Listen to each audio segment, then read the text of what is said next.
Good afternoon and welcome to the Wildfire Safety Advisory Board June 5th, 2024 public meeting. My name is Sang Sobo and I am an advisor to the board. I'm going to talk briefly about how to participate in today's meeting. Next slide, please. We welcome public comment during general public comment period on the agenda and if desired after any agenda item. Public may participate and comment in person or remotely by Zoom or by phone. Please know that public comment may be limited to 3 minutes per participant. For those of you who are present in the room, you may sign in at the seat at the entry. If you intend to provide public comment, it will also help to facilitate the meeting if you indicate which agenda item would you wish to comment. Participants will be called upon in turn. Participants can use raise hand function in the Zoom video conference and they will be called upon. Participants on the phone may dial #2 when they wish to speak to play in the queue by the operator. Please know that the Zoom chat is visible for participants and that we encourage participants to send all written questions and comments to our email address wsab@energysafety.ca.gov. Next slide. Relevant meeting materials for today's meeting can be found on our website. The link can be found on the public agenda for today's meeting. Additionally, public comments received in writing can be found on our website. The link for submitted comments can be found on our public agenda. Next slide. On the screen is the list of the board members. I'm now going to turn the meeting over to Chair Block. Good afternoon. My name is Jessica Block. I'm chair of the Wildfire Safety Advisory Board, and I'll now call this meeting to order. Today is June 5th, 2024, and this is the second quarterly meeting for the California Wildfire Safety Advisory Board. To begin, Sang, will you take roll? Sure. Chair Block. Here. Vice Chair Porter. He's here and coming in. He's having some technical issues and will come in shortly. Okay. Board Member Armstrong. Here. Board Member Feldman. Here. Board Member Hens. Here. Board Member Mader. Here. Board Member Seifert.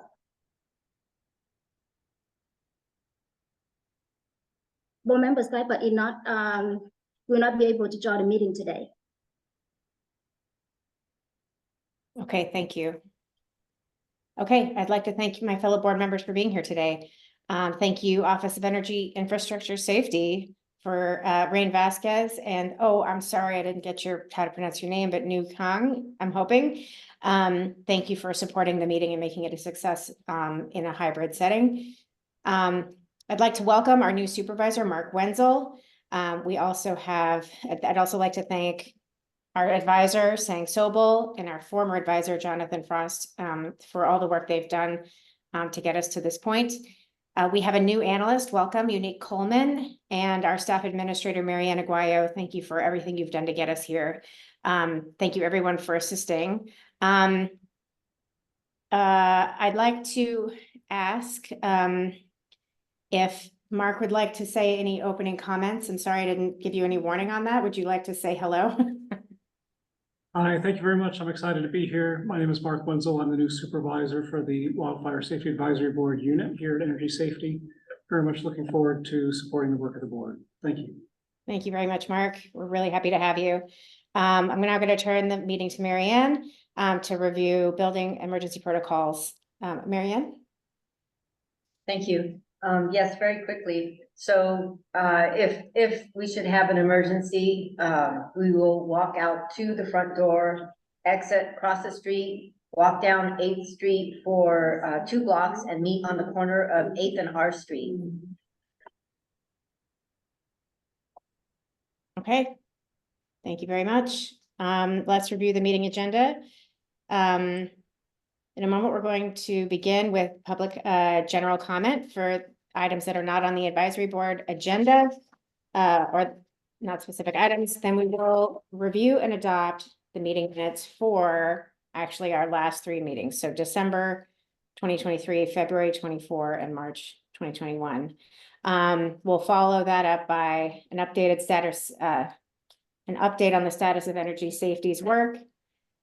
Then we'll discuss and vote on the draft recommendations to energy safety on the wildfire mitigation plans. Next, we will review, the board has been working as subcommittees on special topics, and we will review the activities for each subcommittee, including reports from the advisory board's POU engagement, the WMP working group process, and review on the draft of the strategic plan. We'll then hear a presentation from Chief Stephen Bulmer from CAL FIRE on the seasonal update. And then we'll talk about next steps for the board and finally adjourn the meeting. I'd like to start now by asking for any opening statements. Are there any board members who would like to make any opening statements?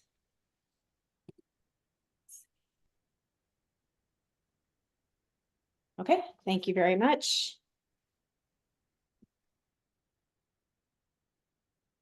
We will now go to public comment, which is specifically for matters that are not on today's agenda.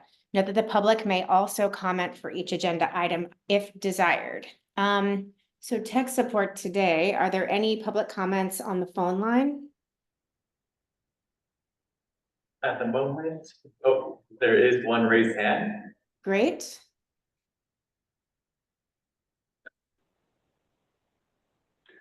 Hi, this is Barry Moline. Can you hear me? Hi, Barry. Yes, we can hear you. Okay, great.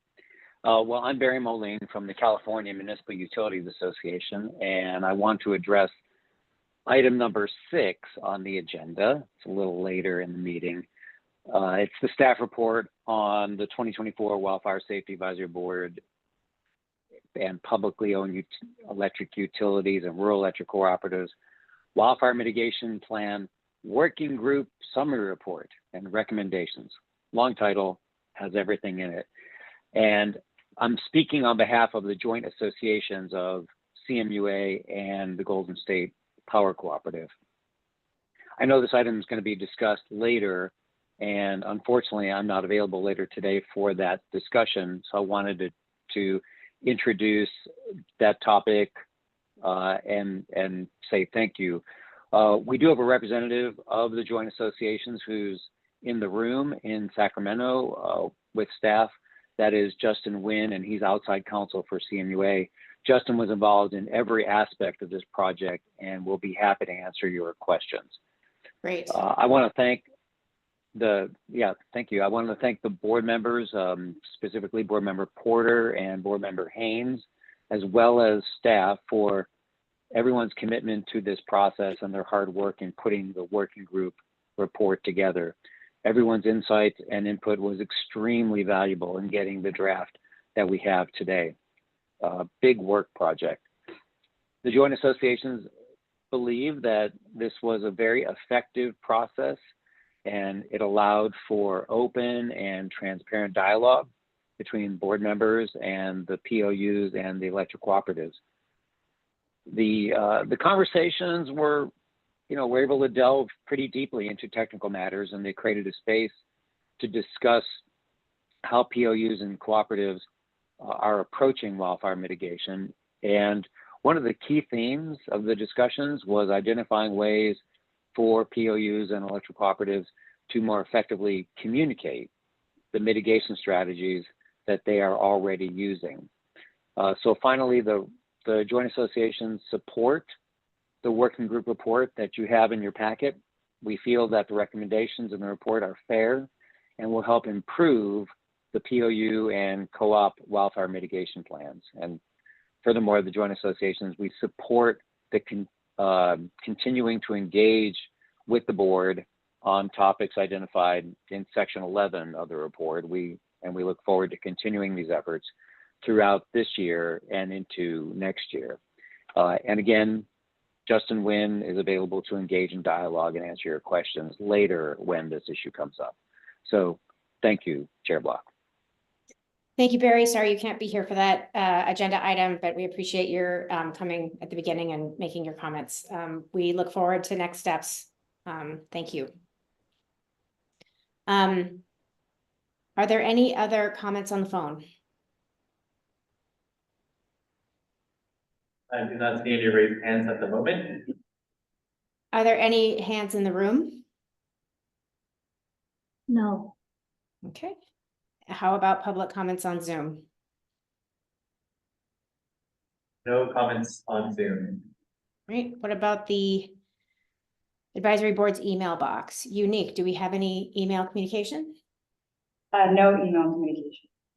Great. Okay. Public comments are very important to us, so I'd like to wait just a moment to see if any others are trying to make comments.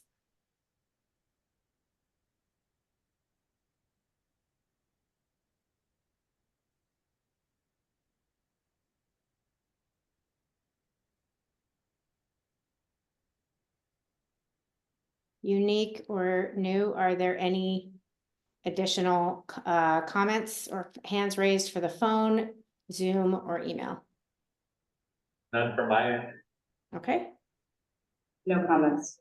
Okay, thanks, everyone. Public comments are very important to us, but this closes the general public comment opportunity.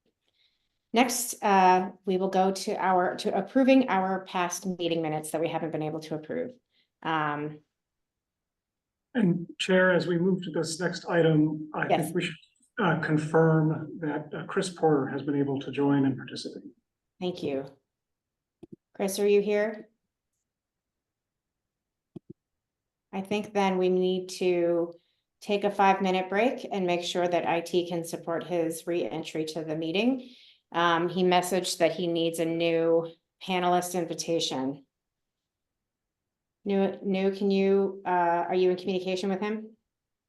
Yes, I provided him another link. I'm not sure if he received it or not. Okay. So Chris on.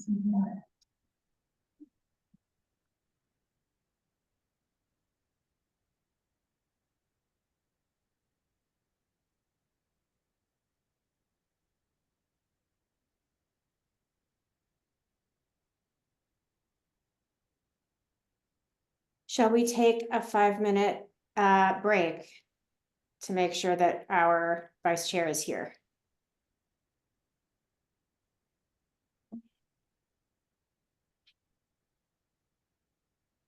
Yes, we can do that. So Chair, I might suggest then that we reconvene at 1:23. Sounds good. Let me ask, Chair, perhaps Chris is able to join us over with his smartphone. Yeah. And I know that that's going to be inconvenient, but it's a means by which it may be easier to connect than going through his computer.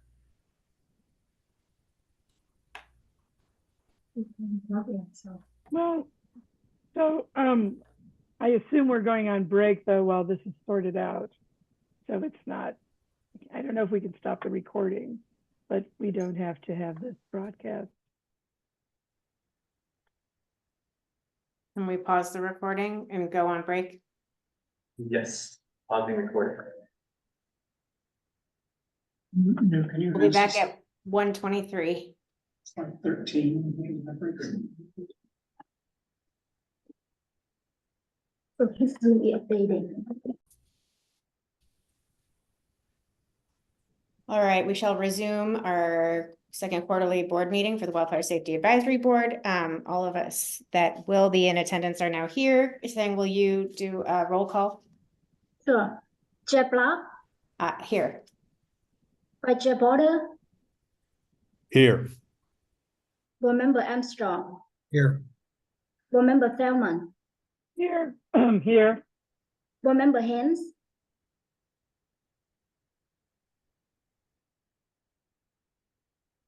Board Member Haynes,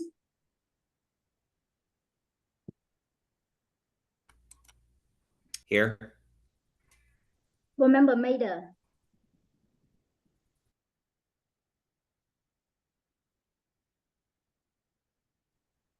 Board Member Maida. Here. Board I'm here. Member is not here today with us. Great.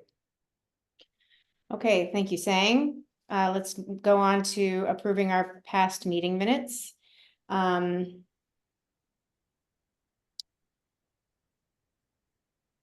Are there any, so we're moving on to our December 4, 2023 meeting minutes and approving those. Are there any public comments? I'm going to ask globally for the room, for the Zoom, and for the phone.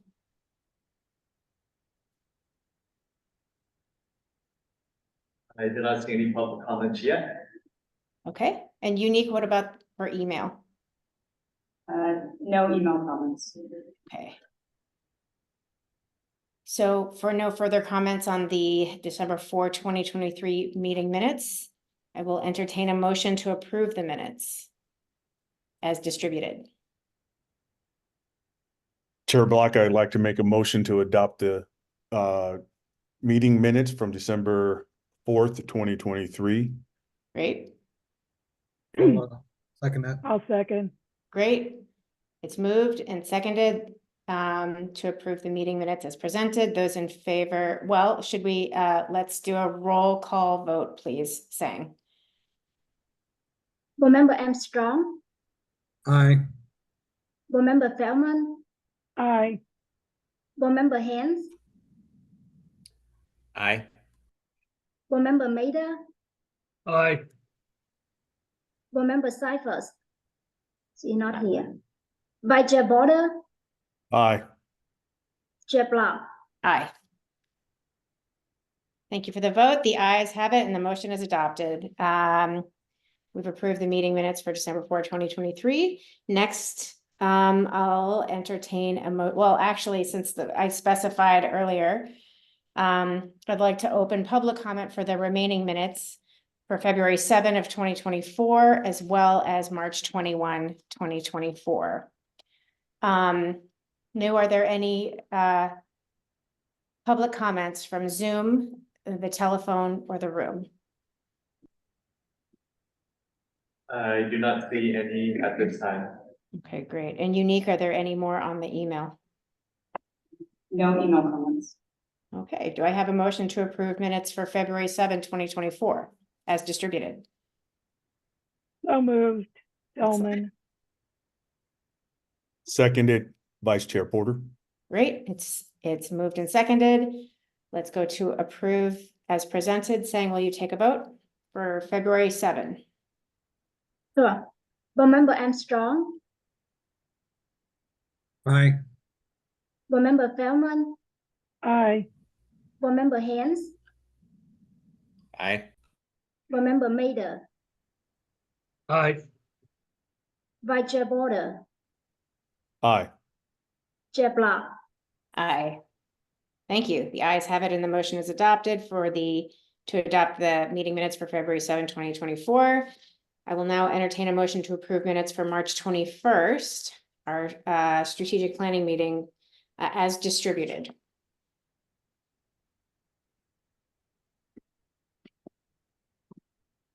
So moved.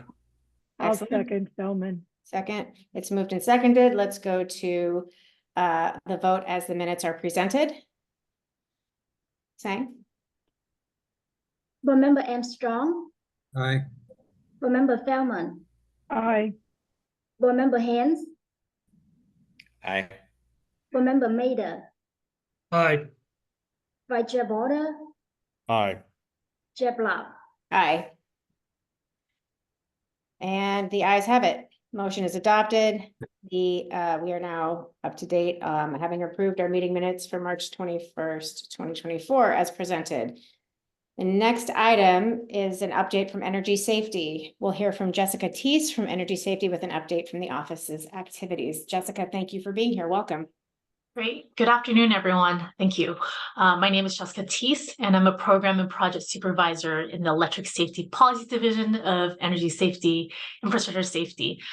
Today, I'm here to talk about what the policy division has achieved since the last Wildfire Safety Advisory Board meeting, and to provide an overview of what we will be working on in the upcoming months in these 4 key areas. 1, wildfire mitigation plans. 2, safety culture assessments. 3, risk model working group. Last but not least, our 326A7 report. So again, the first one is on wildfire mitigation plans. So policy division has been working on evaluating the Electrical Corporation's 2025 wildfire mitigation plan updates.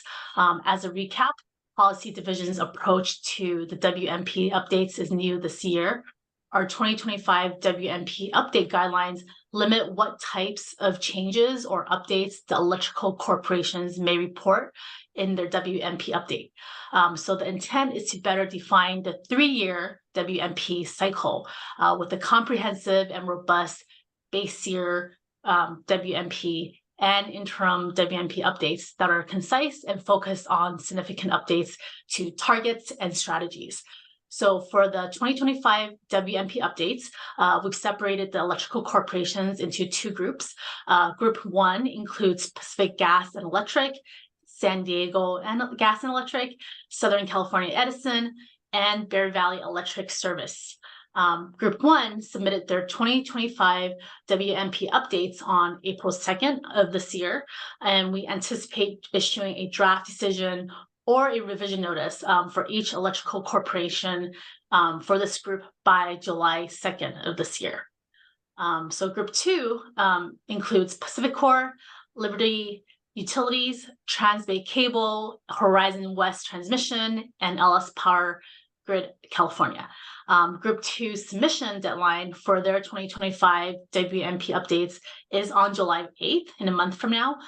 We anticipate issuing a draft decision or a revision notice for each of these electrical corporations in Group 2 by October 8th of this year. Concurrently, with the WMP updates, Policy Division has also been revising the WMP-based guidelines suite of documents. The revised WMP-based guidelines will first apply to the electrical corporation's 2026 to 2028 WMP submittals. So in addition to soliciting comments from you, the WSAB, we also solicited initial input from our sister agencies and public comments. We appreciate the input the board has provided to us so far, so thank you for that. Next, we plan to publish the draft suite of documents for the WMP-based guidelines later this month. We also plan to hold a public workshop once the draft guidelines are published approximately in mid-July. We will send this draft guidelines out for input again from the WSAB, sister agencies, and the public. And our goal is to publish the final guidelines by early November. As a reminder, information and announcements about energy safety's WMP guidelines and decisions can all be accessed through our docket. So that's number 1. Number 2, an update on safety culture assessments. So all 9 safety culture assessment reports for 2023 were published to the docket in February. The 2024 safety culture assessment process will kick off once we have a contractor in place to help us with that process. We are currently reviewing proposals for this contract. The policy division is building out a new branch dedicated to safety culture assessments, executive compensation reviews, and safety certification reviews. We are in the process of also hiring a new program and project supervisor for this branch. So that's safety culture assessments. 3, an update on our risk model working group. So in May, the policy division sent a data request to each electrical corporation requesting information on the risk models, such as descriptions of various models used, how the models are connected, data usage by model type, and how the model outputs are utilized. This data request also included questions on the electrical corporation's previous and ongoing collaborations with each other and other entities. We requested similar information from the electrical corporations approximately 3 years ago. The data request responses to the current requests are due June 11th. They will provide a new baseline for discussions related to risk modeling. So then the risk model working group last met in March of this year, and the next meeting is on June 26th. The June meeting will provide an opportunity for energy safety to answer questions from the electric corporations regarding the data requests, and for the working group to scope the meeting topics for the rest of the year. Lastly, in mid-May, we posted an RFP for a third-party contractor to help us facilitate the RMWG meetings, the working group meetings. Okay, last update on the 326A7 report. Finally, an update on our work to provide regulatory recommendations for wildfire safety to the CPUC, California Public Utilities Commission, in accordance with Public Utilities Code Section 326A7, hence the name. We reviewed the policy papers published by the board and are finalizing our recommendations report. We appreciate the board's time and input on this important work stream. Energy Safety will release its final report the week of the 17th. So with that, concludes my updates on the policy division's work. Thank you again for having me here, and I look forward to our continuing collaboration on these important steps and topics. Thank you so much, Jessica. And before you go, I will open up first to any public comments on Jessica's presentation. Are there any public comments in the room, on Zoom, or the phone? There are no public comments. Okay, and any email, Unique? No email comments. Great. I'd like to ask if there are any comments from the board members on Jessica's presentation. Chair Block, I'd like to ask Jessica a question. Jessica, can we get a written report, your report in some sort of written form? That will be coming for the guidelines. Is that what you were referring to, or is there No, just the report that you gave us today. So I was trying to write down some notes, today. like I got the October 8th is when you expect to issue a decision on group 2, but I didn't write down, I couldn't get write down group 1. So I was wondering if we could get a written report so I could review it. I can send you my notes. Yes, this report. Thank Yeah, and just Share to with Mark to distribute first. and just to underscore that, Jessica, it is helpful since you've made very comprehensive notes. You know, it's not a formal report, but if you could share it with us, it is helpful to have a written product. And I know Energy Safety in the past has done slides sometimes or not, but if we could have a written, one-page report, bulletized, not a novel, that would be really helpful. Thank you. I can do that, and I'll also bring this up to my management as well for future meetings in case I'm not here to present. Thank you. Are there any other comments from my fellow board members? I'd like to then reiterate just a couple of things that, one, the base guidelines. So the revision for what we're calling base guidelines is the fundamental, what used to be 3-year updates. The draft for those guidelines will come out in mid-July, correct? Yes. Well, we plan to publish the draft suite of documents later this month. And then in mid-July, we plan to hold a public workshop once the draft guidelines are published. Okay. Approximately mid-July. Yes. I'm guessing that you don't have a deadline for us, but if you want, so we're eager to see those, and for us to provide comment, I'll ask that Mark get those deadlines for us. And looking forward to that. Also looking forward to the risk model working group re-engaging. I also failed to welcome our first new graduate student intern, Amanda Voropayev, who's a master's student in civil engineering at this time, and will be helping us with some of the technical recommendations for the advisory board, and we'll be tracking the risk model working group effort. So really looking forward to that. And then my final question is around the data requests that you're getting June 11th. When will some of that be available for the board to review? I don't have that information, but Chair, I can follow up with you on that information. I can make sure to write this down. Fantastic. Yeah. All right. Thank you very much. Thank you. Thank you for being here. Bye-bye, everyone. Bye. We will move on to adopting the board's recommendations for energy safety per the Public Utility Section Code Section 8389.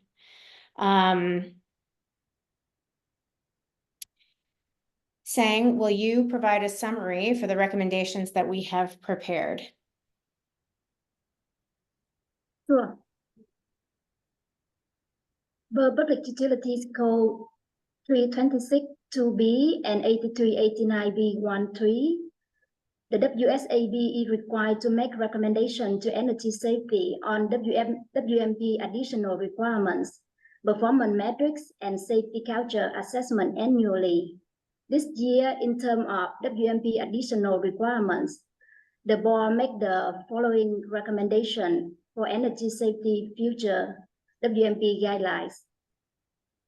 Energy safety should require electrical corporation to quantify the benefits of avoided BS event and describe how they calculate the benefits from avoided events. Energy safety should require the electrical corporations to evaluate the risk of legacy pre-GO95 equipment and report their plans to mitigate those risks. Energy safety should require the electrical corporation to prioritize undergrounding from the transmission substation. Electrical corporations should further justify how individual undergrounding projects reduce both wildfires and BSBF events. Energy safety should require the electrical corporation to clarify the cadence and the total number of access and circuit miles that need to be inspected system-wide. Energy safety should require the electrical corporation to detail plans to remedy improperly rated equipment on the system. Energy safety should require the electrical corporation to perform and include risk evaluation of non-exempt equipment from Public Resource Code Section 4292. Energy safety should require small and multiple jurisdictional utilities to describe how wildfire mitigation efforts fit within the broader context of their enterprise risk management. Next slide, please. Energy safety should require the electrical corporation to clearly articulate a strategy for mitigating BSBF vulnerability and enhancing resiliency for central business districts and downtown areas. Energy safety should require electrical corporation to report their risk analysis by ecological regions. Energy safety should require electrical corporation to include risk metrics that show the relative risk of different hazard, environmental, and grid-specific. Energy safety should require electrical corporation to report infrastructure component risk of failure against risk of ignition, including the matrix format. The board recommends that energy safety reorganize the structure of the summary of risk model tables, because this table is a bit confusing currently. Lastly, the board added the recommendation about machine learning and artificial intelligence to our report that got published on May 21st. In short, energy safety should request electrical corporation that deploy machine learning for wildfire mitigation to report its data collection methods, data preparation and cleaning methods, machine learning model, and model evaluation in their WMPs. Regarding WMB performance metrics, the board recommends that energy safety require the electrical corporations to provide updated metrics for outages and wire down events that occur during the fire season. Next slide. The Public Utility Code 8389B1, the board has the following recommendation for safety culture assessment process. First, energy safety should include a question about management integrity and ethics in the workforce survey. Energy safety should include a question about employee comfort level in reporting safety concerns or safety misconducts that have not been fully addressed in the workforce survey. Additionally, the workforce survey should include a question about how frequently the electrical corporation performs workplace hazard assessments. Energy safety should require electrical corporation to develop or submit detail of behavior-based safety programs that are currently driving its safety culture. Lastly, energy safety should require electrical corporation to create a required and trackable curriculum for management safety and culture trainings. That is the end of the summary of the board recommendation to energy safety. Now I'd like to turn the meeting back to Chair Block. Thank you, Sang. I'm going to ask for public comment first. Nu, are there any public comments on our recommendations from the phone or from Zoom or from the room? I see no public comments at this time. Excellent. And Unique, any from the email? No email comments. Okay, great. I would like to ask if any of my fellow board members have any comments regarding our recommendations. Board Member Mader. Thank you, Chair Block. I'm going to speak about the recommendations of 1, 3, and 6 on page 1. And Sang, will you go back to the prior slide? Wait, are you talking about the safety culture or the? On the first page. On the first page. So go back. Here we go. Right. Yep. So, this is as you may know, Chair Block, I have a passion for trying to find a way to meld system hardening to both reduce the risk of wildfire, but also to avoid PSPS. I'm an engineer. I want to get as much out of the spending that is being done as possible, and it is a stated goal of the WMP guidance that wildfire risk be mitigated and PSPS be avoided as much as possible. Primarily, the tool that is used today to mitigate those risks is in fact PSPS. If you underground something or if you harden a line and it's fed by overhead equipment that is not hardened or is not underground, and it is in the high fire district area, those assets are subject to PSPS. And so even though you hardened or undergrounded, you don't get the benefit of PSPS avoidance in those cases. And so the first recommendation is designed so that when a utility is going to make an investment in underground hardening or undergrounding, that they be required to include in their cost benefit analysis the PSPS avoidance as a motivator and as a way of making that part of the consideration of those investments. On number 3, there are oftentimes, if a substation is fed from the transmission system by pole lines, transmission 60 kV or maybe even 115, those transmission lines likewise are subject to PSPS because they are pole lines. They don't have the vegetation clearance of transmission towers. They're not high enough off the ground. Transmission towers remain in power, almost all situations, even when transmission on pole lines and also overhead distribution lines are shut down. So for the PSPS events. So it seems logical that one should prioritize the undergrounding from transmission lines as a way of avoiding PSPS events. No, and I really believe that there's a place for Wildfire Safety Division to take the leadership in providing those instructions to the IOUs, through the WMPs, because I think that the avoidance of PSPS in and of itself contributes to safety, because people are, their hospitals are in power, or their life-saving equipment, or even traffic lights stay in power, right?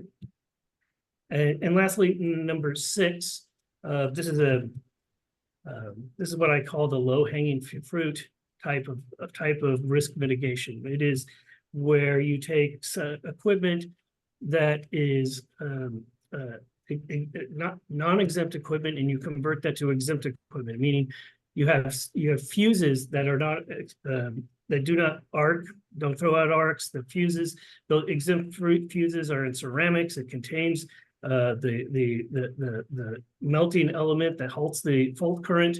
There's a similar equipment for lightning arresters, and so while it's not necessary everywhere in the overhead, the high fire district area to replace exempt equipment with non-exempt, but every WMP should be required that they analyze these situations.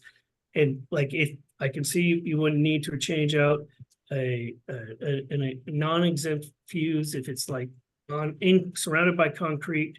But so this recommendation is just asking for an evaluate that the IOUs, the POUs do an evaluation of their non-exempt equipment that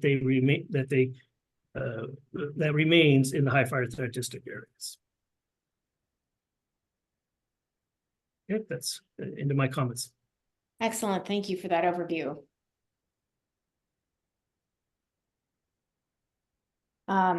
Any other comments from fellow board members?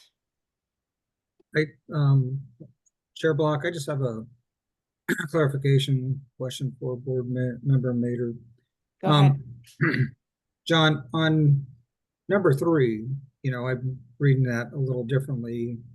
What you're stating here is that we're talking about undergrounding the transmission system, or the prioritizing of underground from the transmission substation, meaning that when you make investments and you underground distribution systems, that you maximize the benefit that you get from the perspective of avoiding PSPS if you do it from the substation.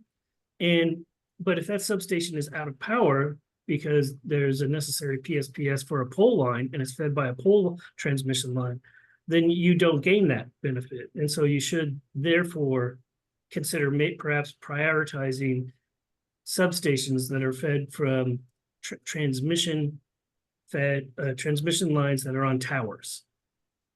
Okay, because when I read this, because we've had the other discussions before about prioritizing from outside of the substation on the underground system. Start there so that you get the added benefits, similar to item number 1. Well, if you look in the more detailed number 3, that it's more clear. Okay, thank you. Mm-hmm.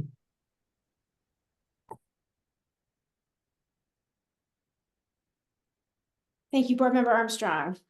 Any further comments or questions? Board Member Feldman. Thank you, Chair Block. I would like in the introduction to suggest that we clarify what we're addressing in these recommendations to be consistent with the vocabulary that we've just heard from energy safety. Yes. Because it is my understanding that these recommendations are informing what Ms. Say referred to as the base guidelines. Yes. And we are presenting that material we're presenting our material for that purpose. And in doing so, we did not have a chance to review the updates that were submitted. Like if she said those were the unchanged minor bits of information. So we're looking ahead here, and I would just like to have some clarifying language in the introduction to indicate that. I don't have specific language to offer, but I would suggest that our executive committee work with staff to come up with that language. And if it's all right with legal, that we can adopt the recommendations without that specific language today, understanding that it's going to be for the limited purpose of indicating that this set of recommendation goes to the whatever they're calling it, the 2026 base guidelines development. Yeah, so my recommendation is to take the introduction, and legal counsel, do you happen to have our introduction in front of you? I don't, but Okay. just general advice on modifying this. I think you have two options. You could give specific language, or if you would like to delegate the authority to make those changes to Mark, and you're confident that he can kind of carry out the direction you're giving him in this meeting, it would be appropriate to do that. Okay. I recommend that we take the first paragraph of the introduction and replace the year 2025 with either just delete the year or call it the updates as it updates its base wildfire mitigation plan guidelines. And then footnote the second paragraph as a note about having not had the ability to read the 2025 updates. And I believe that that will satisfy your concern, Diane, or Board Member Philman, I'm sorry. Does that sound appropriate to you? It will. Okay, so Mark, can you carry just that minor change out? And counsel, if that is acceptable to you, we will propose that we accept with that minor change.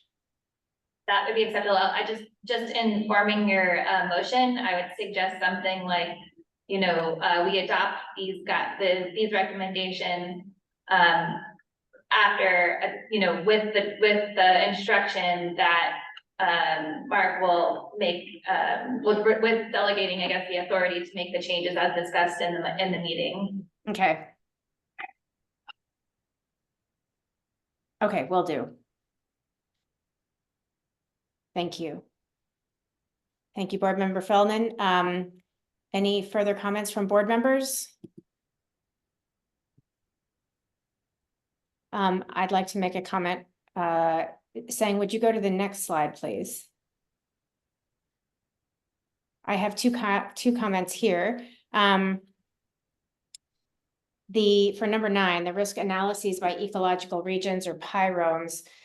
The importance here is that there are the risk of wildfire is variable by topography, vegetation, weather, seasonal changes, and those seasonal changes are variable by those regions as well. And so being able to quantify risk in your service territory, if especially large, is a valuable way to do this. We also appreciate Southern California Edison's evaluation of how they distinguish their ecological regions. So it is helpful for that distinction to understand what the relative risk drivers are by denoting by region. Furthermore, on point number 13, this is a point that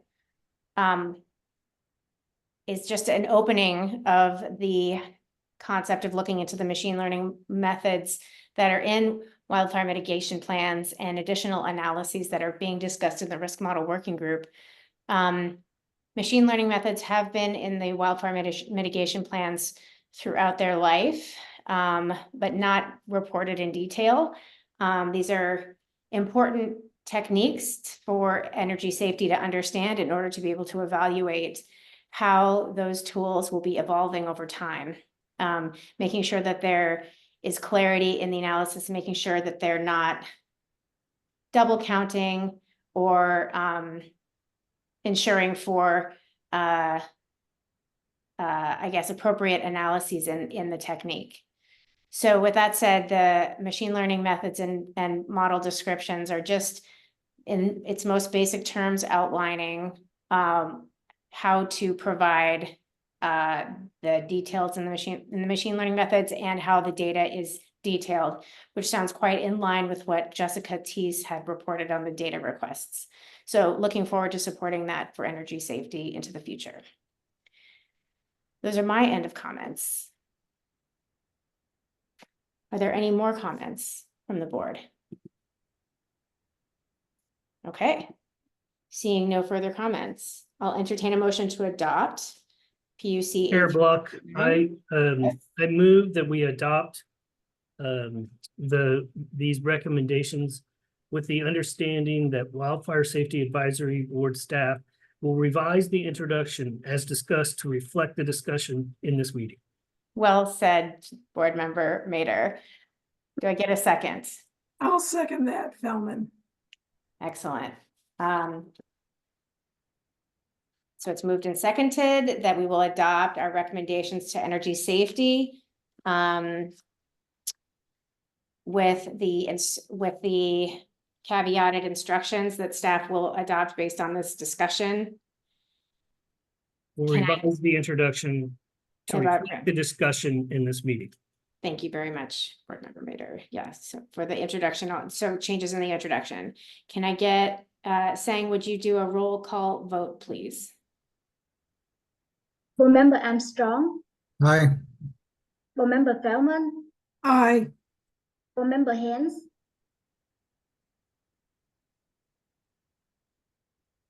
Aye. Board Member Mader. Aye.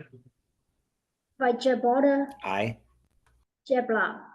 Aye. Okay, thank you for that vote. The ayes have it and the motion is adopted. The Wildfire Safety Advisory Board adopts the PUC 8389 recommendations to energy safety on additional WMP requirements and performance metrics and safety culture assessment with the very small changes discussed in the introduction that staff will implement just after this meeting. We will now take a 5-minute break. Thank you all. Madam Chair. Yes, Board Member Haynes.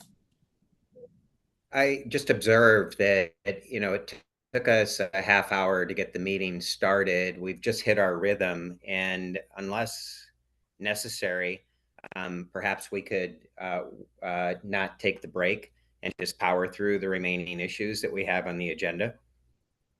According to my timestamps or our estimates for the schedule, we would resume, if we resume in 5 minutes, so let's say at 2:10, we're actually 10 minutes ahead of schedule. And so I'd like to take the 5 minutes just to let's refresh my coffee. Sound good? All right, your perception has, Board Member Haynes, you broke up there for a minute, but.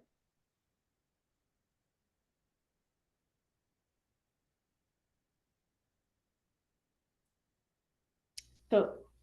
Refill your coffee. Thank you. All right, so let's resume at 2:10 on the dot, and we'll see you all then. Thank you all.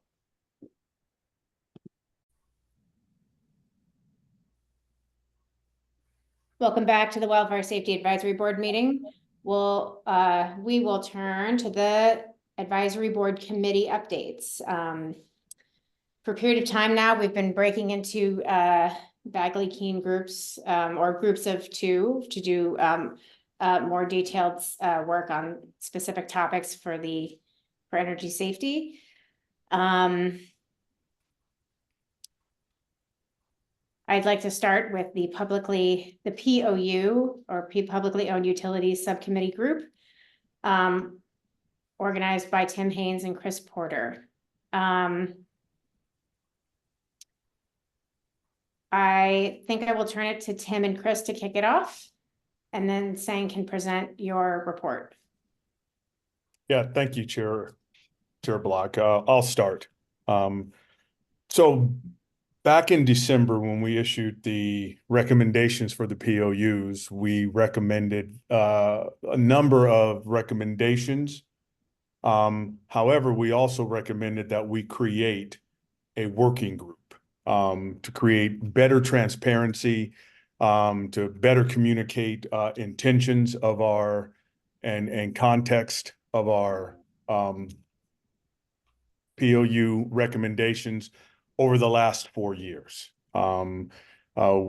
We hadn't been communicating well, and we really wanted a fresh start and actually get ahead of the curve, understanding that a number of our recommendations were lagging in consideration due to the fact of when we issued them. It made it difficult for the POUs to definitely put it in front of their city councils or general managers, and two, us not understanding the feasibility of them or whether or not they had actually already addressed the issues that we brought up as recommendations. So we started this process sometime in mid-January. And before I get deep into it, I like to say that what stood out for me were two really good leaders on the POU side, and that was Justin Wynn and Susie Berlin. They led the charge. And without them, I don't think that we would have had such a positive outcome. They brought everyone to the table. Core CMUA, Golden State Power Cooperative, NCPA, SCAPA, two of the larger POUs, SMUD, LADWP, and others. Everyone was invited. It allowed us to touch on and clarify many of our recommendations and what the POUs had been doing to date. And actually, to put a finer point on, we kept hearing over the last 4 years how unique they are, but this was an actual environment, like I said, very transparent, very open. There was no superfluous information there. Everything was needed. That many of our recommendations, they have been addressed. We just didn't have a way to actually validate them, which we talked about during these working meetings, which went all the way into late April. And again, we're going to reconvene and actually continue to address previous recommendations and new recommendations, and in a collaborative way, work through them, not overburdening them. Recommending things that aren't feasible. So I like to say that this was extremely positive, definitely refreshing, and we moved miles in the right direction. We were able to address a lot of low-hanging fruit. I know that we as a board had talked about a digital accessibility to their plans, and that was pretty much an easy fix. QA, QC, performance metrics. These are things that we actually discussed and move forward on and really put the foundation down so that we can have better discussions moving forward. And again, did you find that to be so, Board Member Haynes?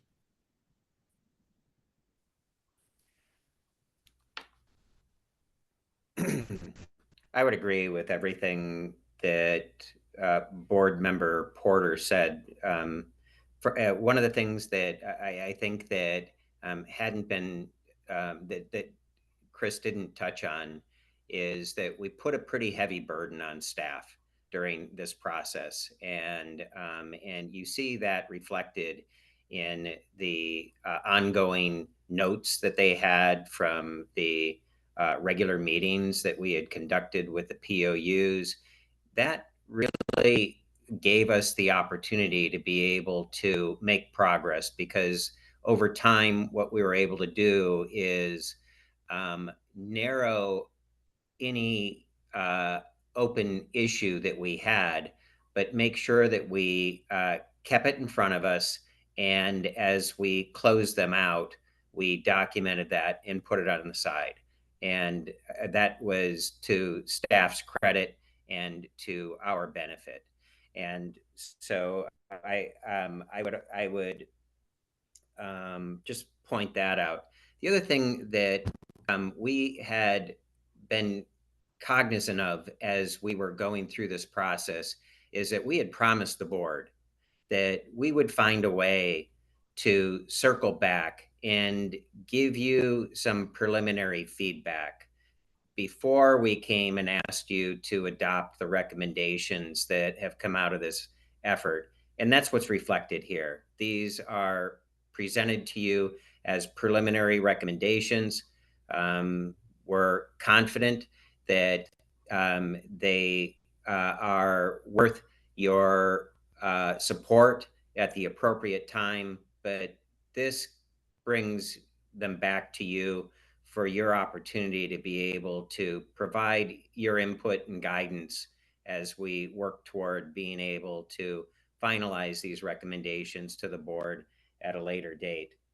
And then the other thing that I would say, and Chris touched on this, is that these first 10 recommendations are clearing up recommendations that we had made previously, but really hadn't had a good opportunity to be able to discuss them with the POU representatives. In the course of that, of course, what would happen is that we would find other issues that would come up. And we had a really nice rapport going on where we were able to not get hung up that we had identified an issue and feel as though we needed to deal with it now. We chose in this phase to be able to focus on those items that are reported on in the wildfire management plans, and then the follow-up issues we put into a parking lot. And that's what's reflected here. And it's the balance of it's the work that we're going to be doing and discussing in the balance of the year. So those would be the final things that I would add as you're giving consideration to the staff's presentation and the next steps that we have in front of us. Yeah, and I would also like to add, Tim, you're absolutely right. The staff kept us on track. We weren't rehashing issues that had already been discussed, move forward. And this was a nice flowing process. And even when we would get submittals back from the POUs to either alter, enhance our product, it was presented in a way that was easily understandable for us to vet through and to adopt. And that's reflected in this document that gives everyone on the board a full understanding that the relationship between the board and the POUs and the associations that represent them is extremely positive and moving forward. Fantastic. Yeah. Thank you both for your strong work and engagement. Sang, will you present the recommendations from the staff report? Thank you, Chair Block. Based on the board last guidance advisory opinion for the POU WMP that was approved on December 4, 2023, the POU committee include board member Hans and Vice Chair Porter, staff and the POUs and their representatives have met to collaborate on 10 WMP topics.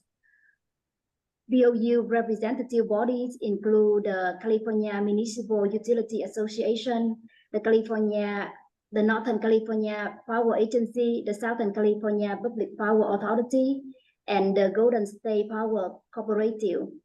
We have met 6 times this year from January 19 to April 5th. As a result of our collaboration process, we have made the following preliminary recommendation. The POU should include a standalone summary of key wildfire mitigation initiatives, which may include completion targets, the cost estimates for the reporting period by program categories. The POU who can submit the WMP by the due date should submit a letter by the due date explaining the cause of the delay and the estimated submission time. For tracking changes to the WMPs, the POU should include a summary of changes to indicate the year-to-year updates. To enhance digital accessibility, the POU should include internal hyperlinks in the WMP table of contents and follow the accessible content guidelines set by DOR. POU should include information in their WMPs about how they accept local conditions that require the utility to exceed any of the applicable minimum standard in the GO. General. Sorry to interrupt, Sang. Can we go to the next slide, please? Thank you. Okay, please continue. Thank you, Chair Block. POU should include information on their WMPs about how they accept local conditions that require the utility to exceed any of the applicable minimum standard in the general order and share decision-making process and observation lesson learned. Additionally, the WSAB should engage with the GO 95-128 Rules Committee. Next slide, please. The POU should include an evaluation of the WMP strategy and projects in the independent evaluation scope so that the independent evaluator can provide recommendations for improvements for the overall plan and specific initiative or projects. A POU that do not own or control any overhead electrical supply facility in the high fire threat district XFTD has no updates to its WMP and does not anticipate any changes to the wildfire risk in its service territory in upcoming years may submit the same WMP together with the CMUA template supplemental letter for POUs without overhead electrical facility in XFTD. Additionally, the POU with no overhead electrical supply facility in XFTD should regularly evaluate their wildfire risk and update the WMPs accordingly. To highlight progress and achievements, POU should include details of the progress and achievements by including information about project targets, timelines, and progress update in the WMPs.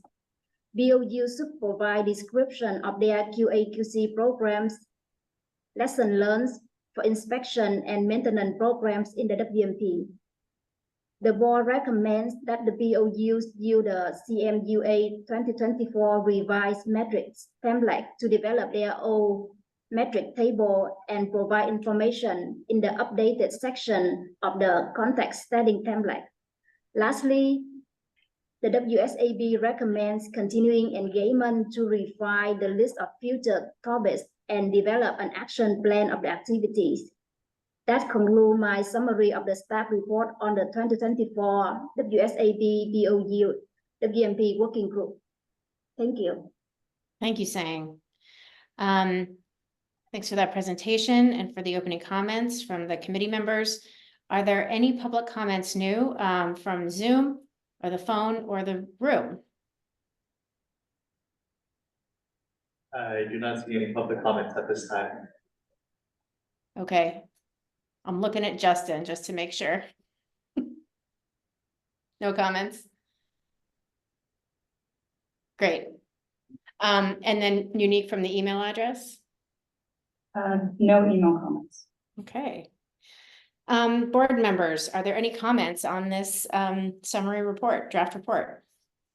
Chair Block. Yes, Board Member Mader.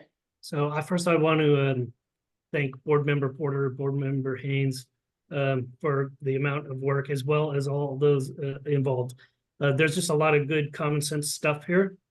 You know, I've been reading POUs from Alameda, from all these places don't have any equipment in a high fire threat disk area for years. And you know, I know some of these POUs are small and it takes significant resources to comply with the requirements. And so, you know, the abbreviated process for those POUs, I really want to applaud that, and makes it a lot easier to do our job going forward with these common sense agreements. I do have one nitpicker of which is on page 7 under one summary of projects and programs preliminary recommendations that the POUs should include in their WPMs, a standalone. I believe that should read the POU should include in their WMPs. And that's my only nitpick. Great. Sang, will you note that edit? Yes. Thank you. Thank you. Thanks, Board Member Mader. Any other board comments? Board Member Fellman. Thank you, Chair Block. I want to share in Board Member Mader's appreciation for our colleagues working so hard on this, and also for the staff diligence in tracking it. I think we ended up with quite an amazing product here that's, you know, as the saying goes, attributed to many people. Mark Twain is one of them. I would have written a shorter letter, but I didn't have time. This was very clear, very concise, covered all the difficult topics. I know a lot went into this. So thank you for that. And I think this can serve as a template for our work going forward in presenting or in addressing different types of issues like this.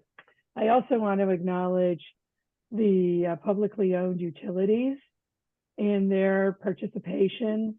And Board Member Porter, if I may, I know we had our issues, and I think, you know, there was sort of healthy skepticism on the part of the POUs in reaching us, and, you know, and understanding that we wanted to work with them and come up with something that was easy for them to implement and understand, and also carrying forward the work of this board and protecting the citizens of California from wildfire. So I think you really threaded the needle there quite well, and kudos to both Board Member Porter and Haynes.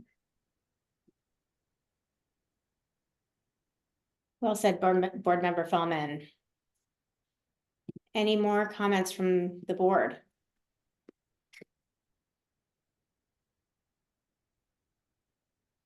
Okay. Thank you for the publicly owned utility committee, Board Members Haynes and Porter, Vice Chair Porter. thank you very much to the POUs who have been participating with us and the POU joint associations for your engagement in producing and for helping to produce this report. The board will consider these recommendations for our next POU WMP advisory opinion to come by the end of 2024. This is wonderful. Thank you. Let's continue on to the next committee.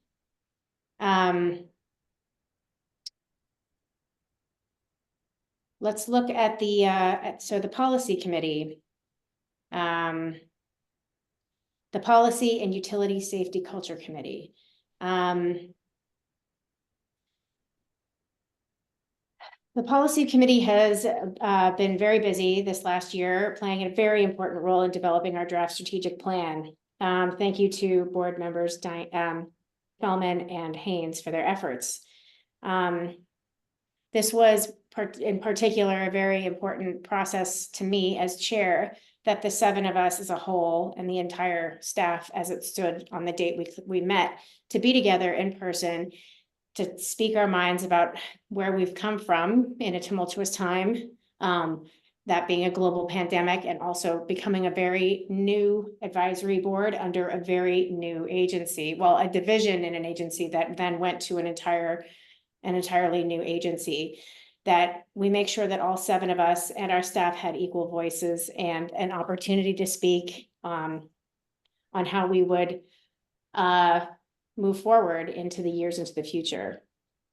We had a full day board meeting with a professional facilitator, Kirsten Tylon, on March 21st. We discussed our mission and vision, our challenges, opportunities, goals, and objectives, and we reviewed that plan. And Kirsten followed up with the staff afterwards with a written summary into a draft plan. What's the next slide? Let's see. Yeah. So we were able to draft focused statements for our mission, which is to advise and make recommendations to reduce the risk of utility-related wildfires. And our vision is a fire-resilient California free of utility cost wildfires. We also, in the next slide, please, identified strategic priorities. Chair Block, if it's all right, yes. May I present these? Oh, of course. I'm sorry. Yes. Yeah, so that's all right. Board members Feldman and Haynes, would you please take over the description of the report? Thank you. And thank you for introducing the report, Chair Block.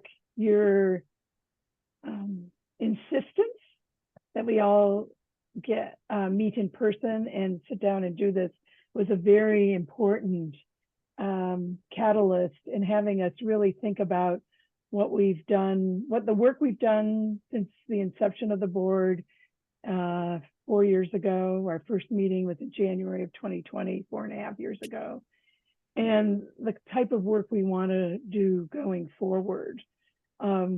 We needed to take a break, and Dr. Talon helped us with that in her facilitation, asking us really to think hard about what was our mission as you described it.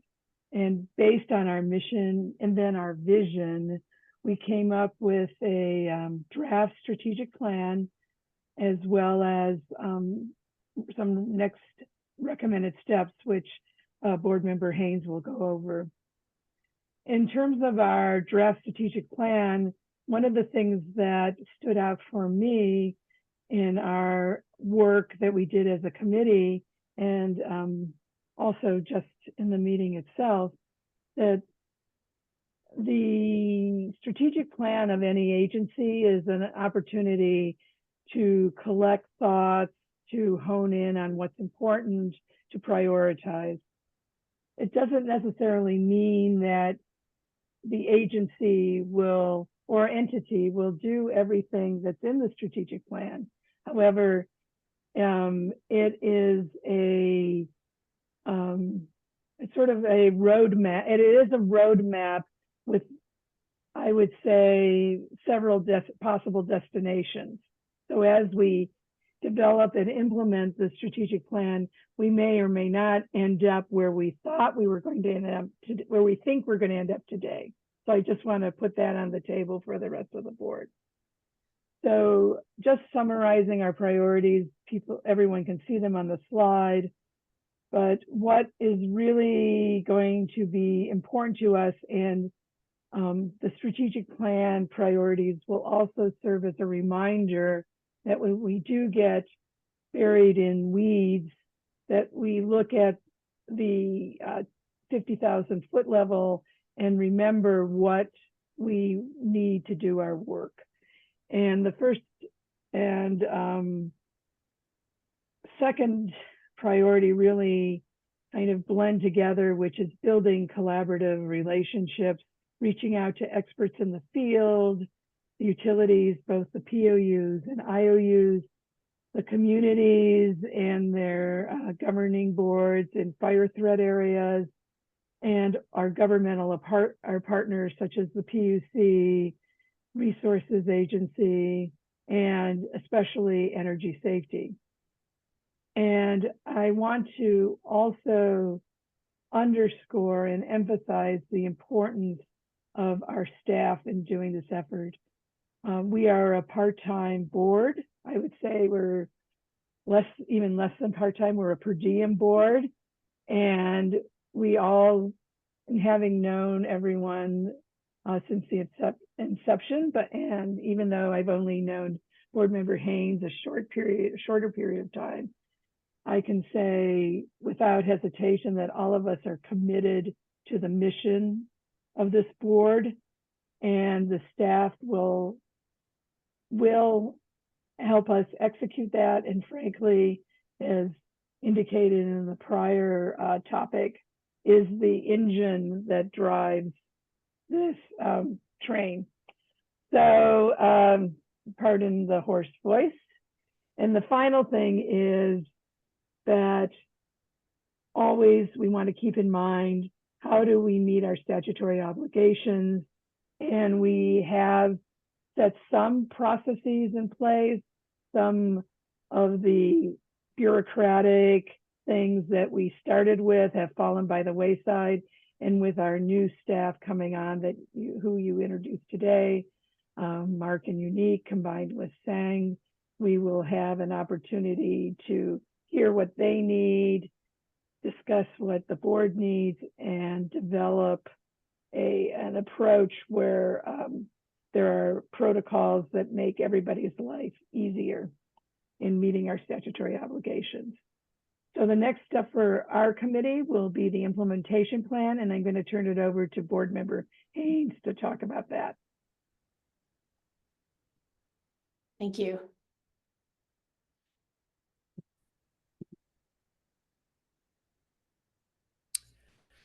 Thank you, board member Feldman. Can you hear me okay? Yes. Thank you. Before I get into, could we go to the next slide, please? Thank you. Before I get into the next steps, there's a couple of things that that I'd like to pass along. First off, Chair, we were fortunate to be able to have Kirsten in the role she played. I took really careful notes during the strategic planning day, and what she produced is a credit to her knowledge and experience in strategic planning. I feel as though she did more than simply interpret what we were saying. She extrapolated on it, and we have a document that is in a real good first step in being able to organize our thoughts, set the priorities, and some preliminary steps in the action plan. So with that in mind, whatever you can do, whatever influence you have, whoever you know, I would encourage you to be able to see if she can be part of the implementation of this plan. And so that would be my first observation and suggestion. There's two things that that should keep in mind, at least as I visualize the steps that we have in front of us. And this may be stylistic, but I think that we need to, as board member Fellman noted, we need to recognize who we are when we're putting the action plan together. And we are a small shop. We have a limited staff, and the action plan should be reflective of the circumstances that we're operating within. The other thing is that I'm going to push, and I'm only a part of the group that's going to be involved in helping implement this, but we want to be able to stay focused. We've got the four corners of the strategic plan in front of us right now. And so the extent to which we can use that as a guidepost and stick within those parameters that have been set forth here, I think that we're going to be able to be timely, and we're going to be able to meet the expectations of the board as we wrap this up. I'll deviate a little bit, and I'll offer my own subjective views on this, but I think that is just so critically important for this board to be able to do. My observation has been that staying focused, being efficient, and being able to drive to product is a challenge. And so what we want to be able to do, and what I'm hoping to be able to accomplish as we go through the implementation of this, is to be able to stay focused. We've got the four corners. We understand who we are, and we don't want to, again, using board member Fellman's words, we don't want to get buried in the weeds. And so we'll produce a document that's guided by what you would approve today. And I think that it'll be extremely useful for the purposes that it can serve. So you have in front of you, you have the conceptual next steps. Those will be fleshed out in working with staff, and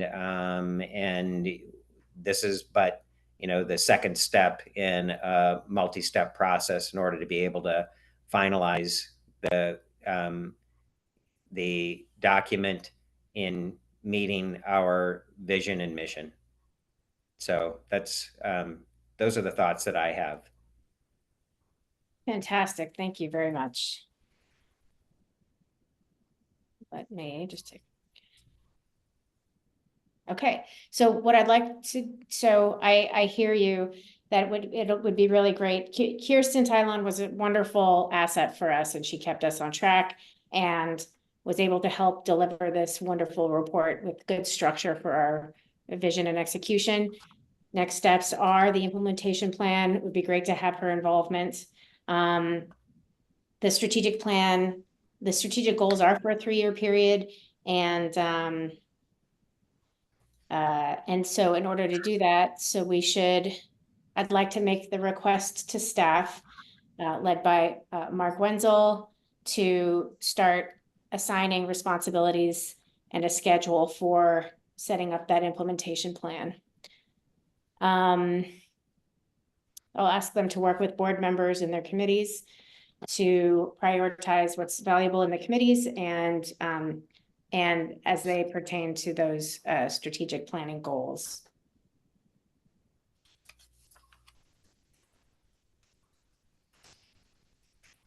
I'd like to take this moment for public comment. New, are there any comments on Zoom, on the phone, or in the room? There are no public comments. Okay. And Unique, are there any comments in the email? No email comments. Okay, great. Comments from the board members. Board Member Fellman. Just one quick question, Chair Block. If I may make a friendly amendment to your staff request.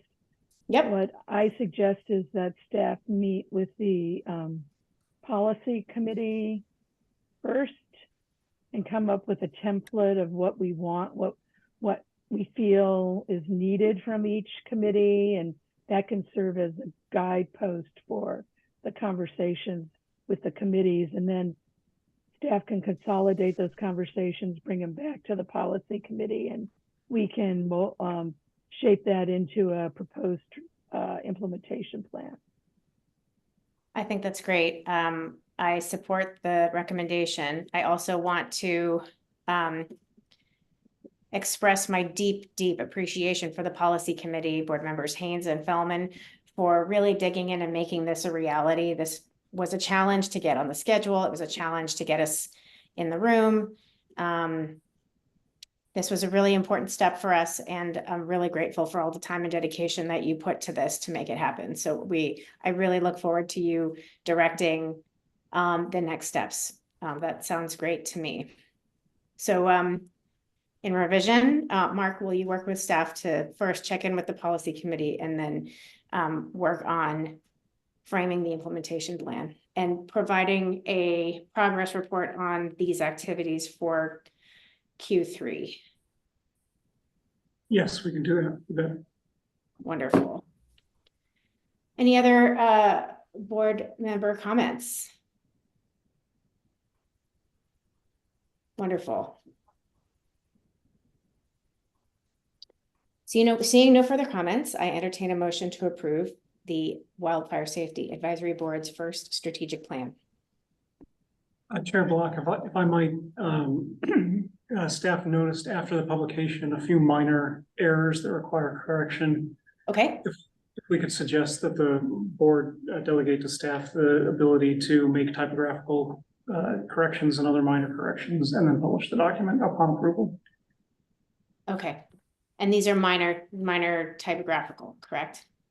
Yeah, the largest of them is that the name of another program appears instead of Wildfire Safety Advisory Board in 3 places. The rest of them are purely typographical, capitalization, spaces, that sort of thing. Excellent. Yes. So we will we will vote to approve as it stands, with the understanding that the staff will make these minor changes after the approval, correct? And if I may add, I noticed on page 9 in objectives, we actually are spelled as wasabi, W-A-S-B, instead of W-S-A-B. So I just want to point that out. Yeah. Thank you. That's one of the corrections we will make. You bet. Thank you, Mark. So now I'm going to look for a motion to approve the strategic plan. What's the language I should use? With the understanding that the minor edits will be made subsequently by staff and then published out. So moved. Excellent. Second. Great. Can I get a roll call vote saying for the motion to approve the Wildfire Safety Advisory Board strategic plan for 2024 to 2027? Yes, Chair Block. Board Member Armstrong. Aye. Board Member Feldman. Aye. Board Member Haynes.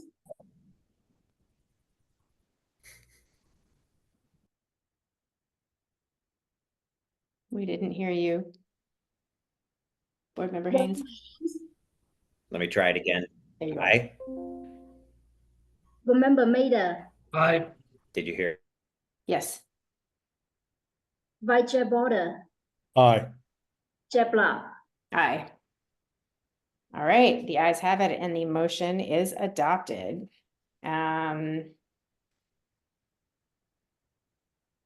Okay.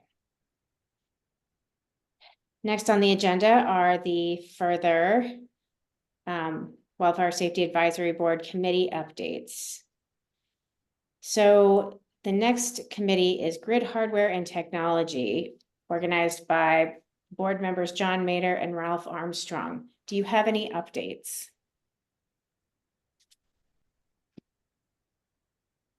We don't have updates per se. We were working on the recommendations. We do have plans to schedule meetings to start to move these activities forward. In particular, we're going to be investigating ways that the utilities have been able to get more surgical in the use of PSPS and the techniques that they're using. Excellent. I look forward to hearing what you find out. Any further updates? Board members Armstrong or Mader? Okay. Great. For the Vegetation Management Committee, that's board member Seifert and board member Armstrong. Do you have any updates? No, Chair Block, we have not met since our last meeting, and Okay. you two work on a regular cadence with work to our advisors, get a regular cadence going for our Bag the King group for that. Excellent. So. Excellent. Thanks a lot, policy and POUs for making us look bad. That said, we can only cover so much substantive work in each of our quarterly meetings, so I see that this is actually just right. We alternate which committees have substantive updates. I do want to point out that our last 3 policy papers came out of those committees. That's true. Thank you, Board Member Fellman, for that observation. Regarding the scientific committee, board member Seifert cannot be with us today. So my update is that we did hustle on the recommendations for the machine learning and the ecoregion components of the recommendations for 8389. And thanks to Amanda Voropayef, our new intern, for helping with those 2 pieces. And the intent is to engage that the scientific committee will engage more heavily with the risk model working group in the coming year. Committee update for the executive committee, which is myself as chair and vice chair Porter. Porter, can you give a high level update? Sure. So we as you noted earlier earlier in the meeting that we have new staff members. We have the position of the AGPA filled, and that's unique. And we now have a supervisor, Mark Wenzel. Also, we are also down a Pura 5. And we're sad to see Jonathan Frost leave. And also we again still have I think, and I don't know if Mark, because I was late with technical difficulties, indicated that we are looking for a replacement to fill the Pura 5, correct? We did not mention that we do have an open, I should say, I'm not sure if the recruitment is still open. It may have, I believe it may have closed by now, but yes, we are looking to fill that position before the end of the fiscal year. Mark, do you have any further comments on that topic? No, that's right. Thank you. Applications were received by Monday. We're now in the process of scoring and screening them with the hopes of moving quickly to interview the best candidates and get somebody on board. Excellent. And also that we are actively engaging more with leadership in OEIS. And we are still setting up our schedule so that we have reoccurring meetings updates, guidance, and understanding of what resources we have in order to fulfill our statutory requirements. And that's it. That's the updates I have. Thank you. And I have no further comments for that one. That's perfect. Except for that, I'm elated for Mark Wenzel and Unique Coleman to be new members of our team. Welcome and thank you for being here. Okay. For the committee updates, I call for any public comment that might exist. New, are there any in the room, on the phone, or on Zoom? I do not see any public comments. Great. And Unique, any on the email? No email comments. Great. Any further comments from board members?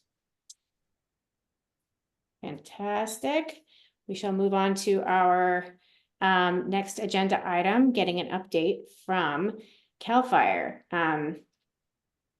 Chief Stephen Vollmer from CAL FIRE's Utility Wildfire Mitigation Program is here. Thank you so much, Chief Vollmer, for being here, and thank you for being with us for the duration of this meeting. I hope it's been educational to get to know what we're up to. The floor is yours. And can before we go on, can we just go to the next slide, please? Yes, there we go. Okay, thank you. Carry it away. Perfect. Okay, can everybody hear me all right? Yes.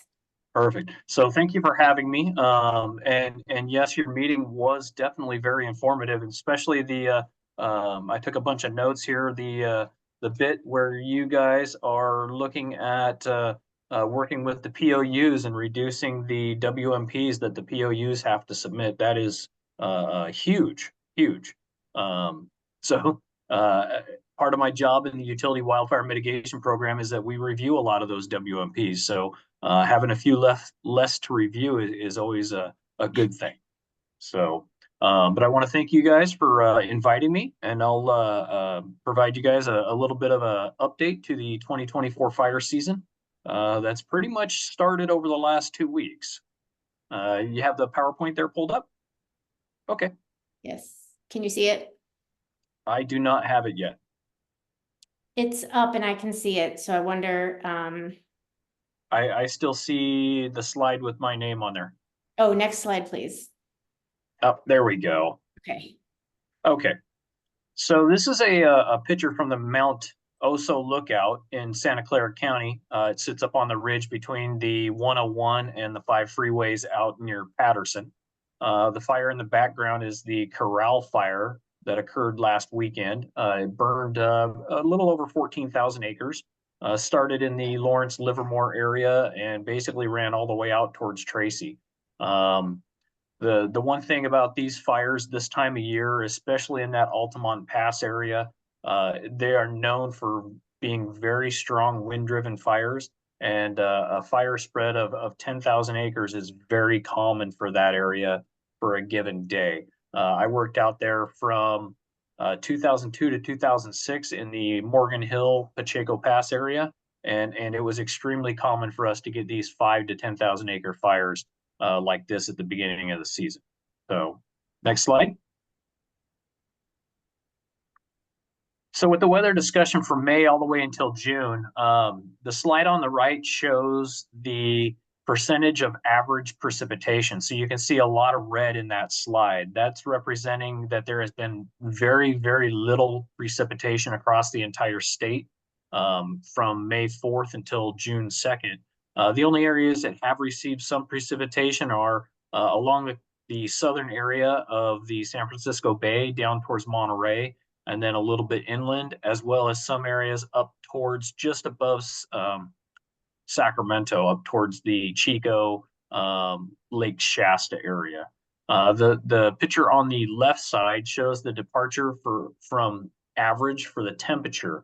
And what you can see is a lot of yellows, and the yellows are that there's no real significant departure from the temperature, from the average temperature. So we're seeing that the temperatures remain pretty solid.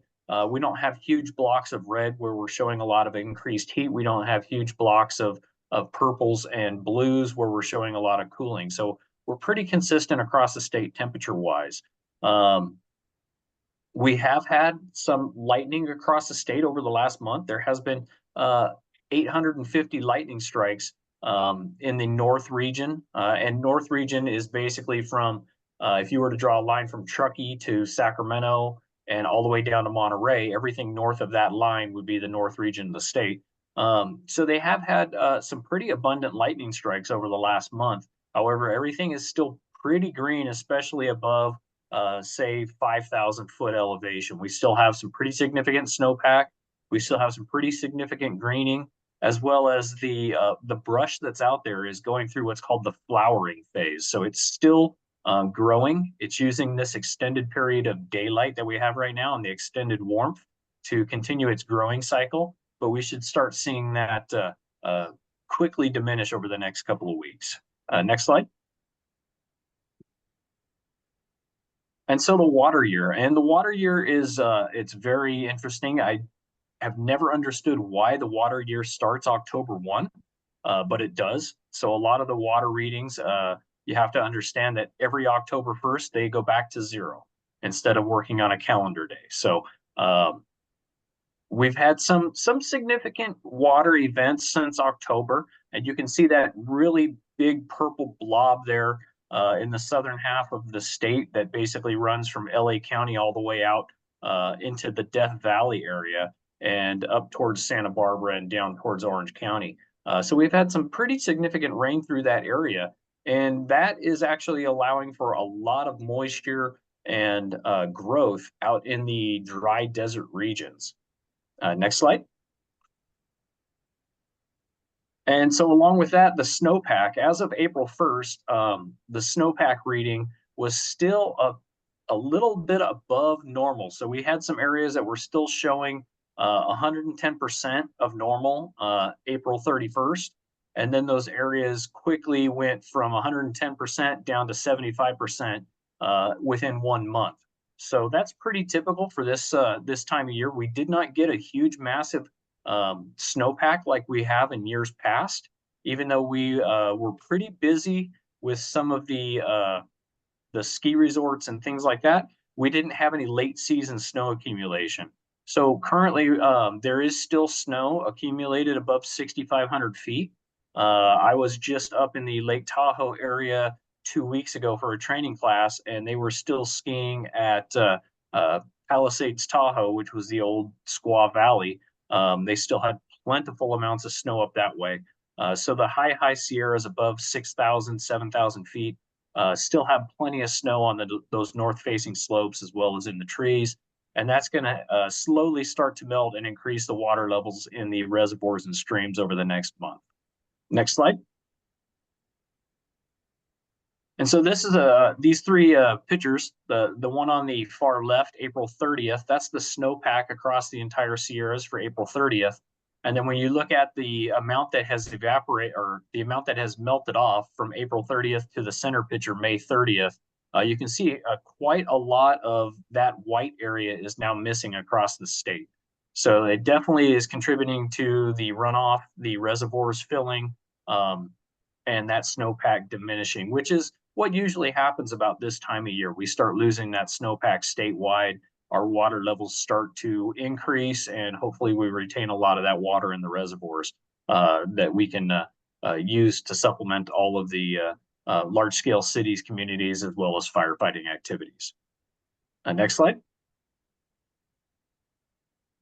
And so these representations, the first two, the May 1st and the June 3rd, these are showing the water storage levels in a lot of the reservoirs across the state of California, as well as the snowpack melt off that we're seeing.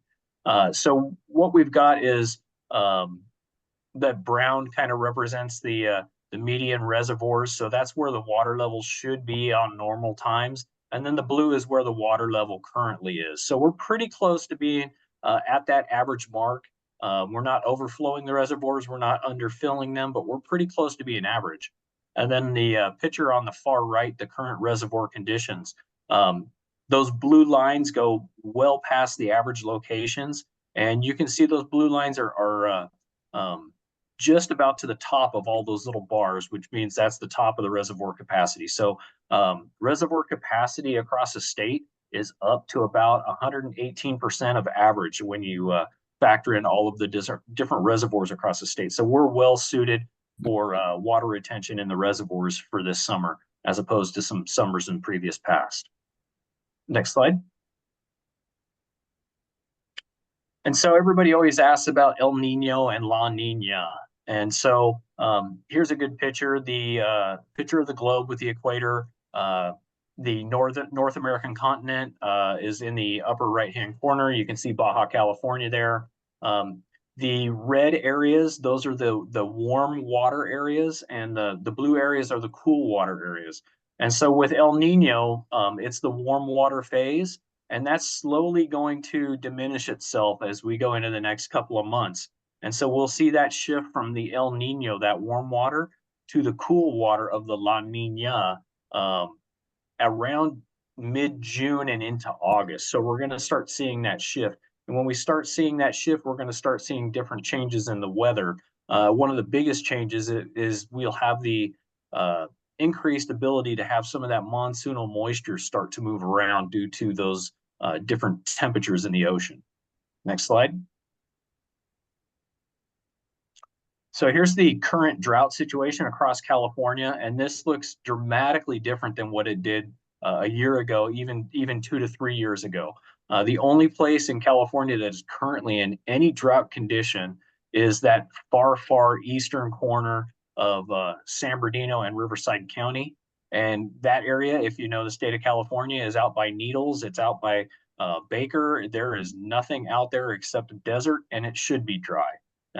So we're not really seeing anything different. The best part is that is the only area of the state that is showing in a drought condition. So again, the reservoirs are completely full. We've had that abundant rainfall over the last couple of years, as well as snow melt off. So the ground saturation is good. The brush is growing, which is what it's supposed to do. It's not dying off, and we're all good conditions if you're a farmer. So it's great. However, we are anticipating in the next 3 to 4 months to see that normal return of the dryness of the drought conditions to come back in through the state. We're not expecting to see any of the dark red or even red extreme drought or exceptional drought conditions across the state for this year. Next slide.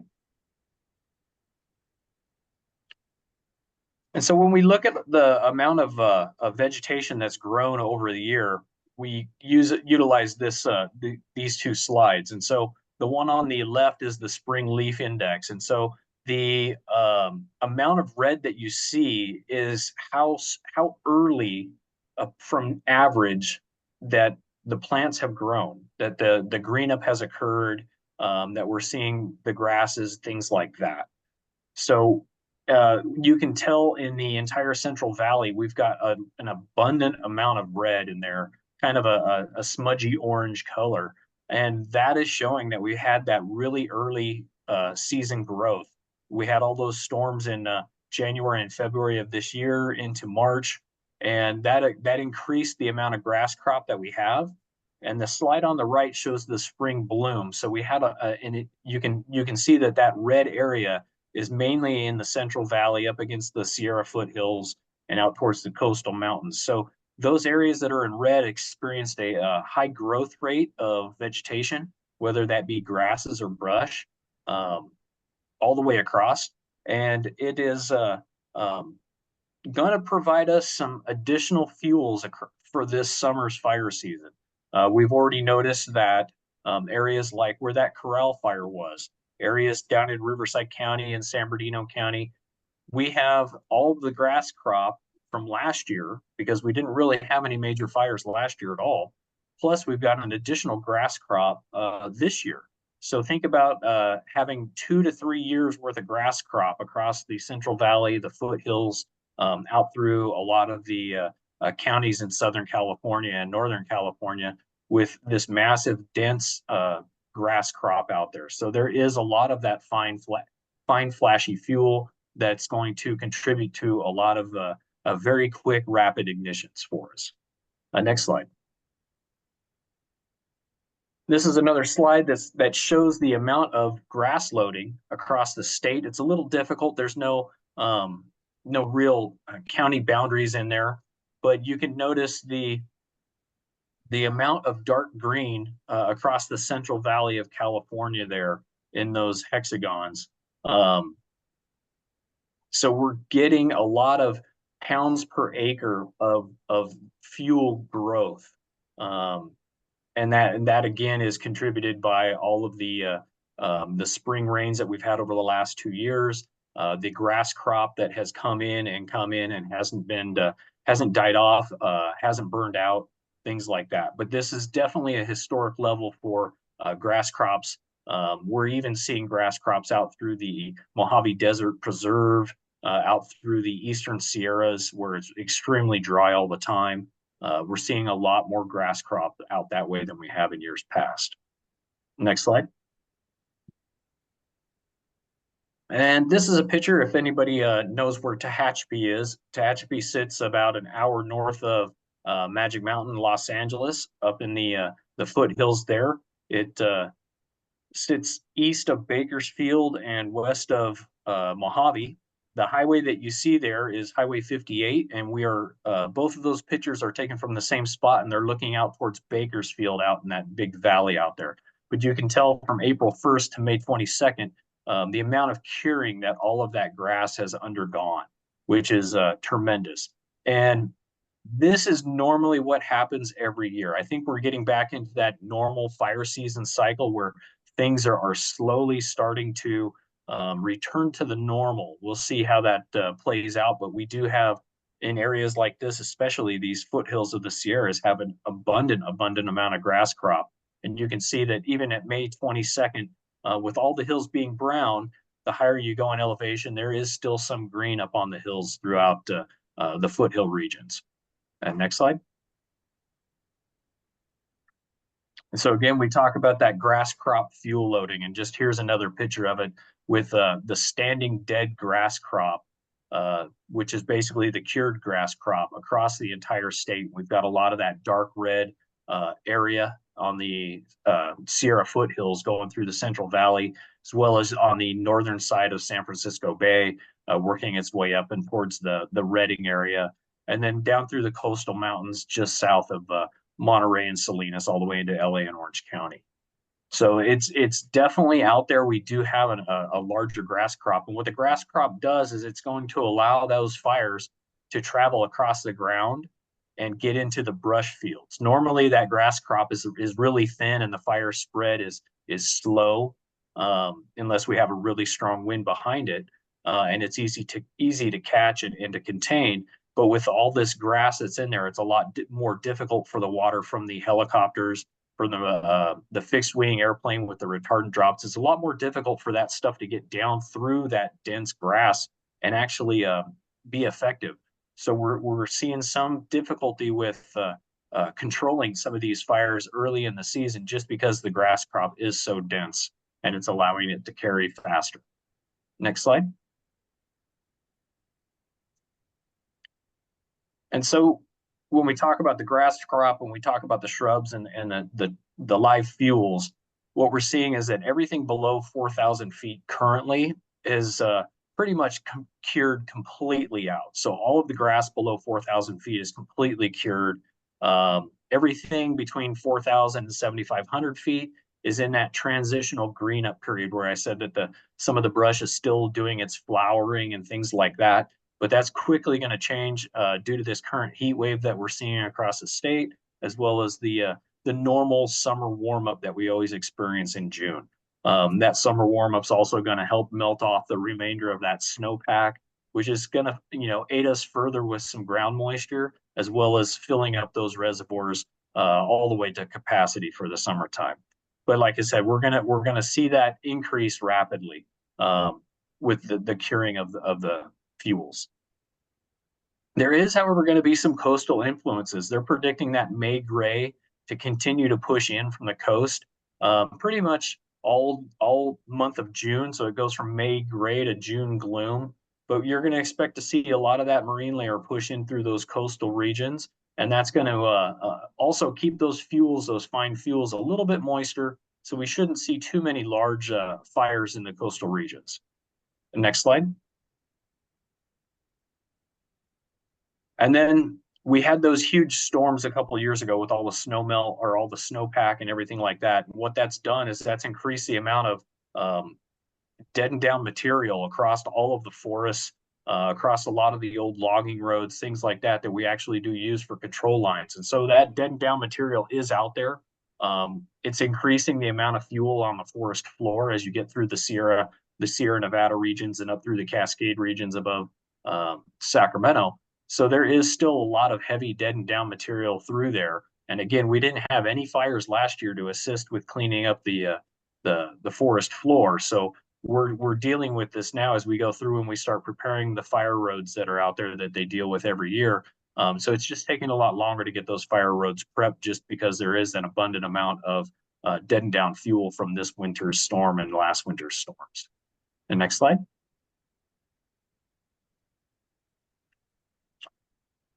So we talk about 1,000-hour fuels, and these are 1,000-hour fuels are basically if you were to take a stick that's anywhere above 3 inches in diameter, that's a 1,000-hour fuel. So what it transmits to is it takes 1,000 hours for that fuel to reach equilibrium with the current conditions outside. If California was a laboratory and you could keep the current temperature, humidity at the same condition for 1,000 hours, these pieces of fuel would reach equilibrium with the outside. So we track all this and monitor it. And as you can see, the blue is the current location for these fuels, and the red is the historic lows for the fuels. And all of the regions, the North Coast, the East Mountains, the Sacramento Valleys, and the Southern Mountains, they're all still well above that historic level.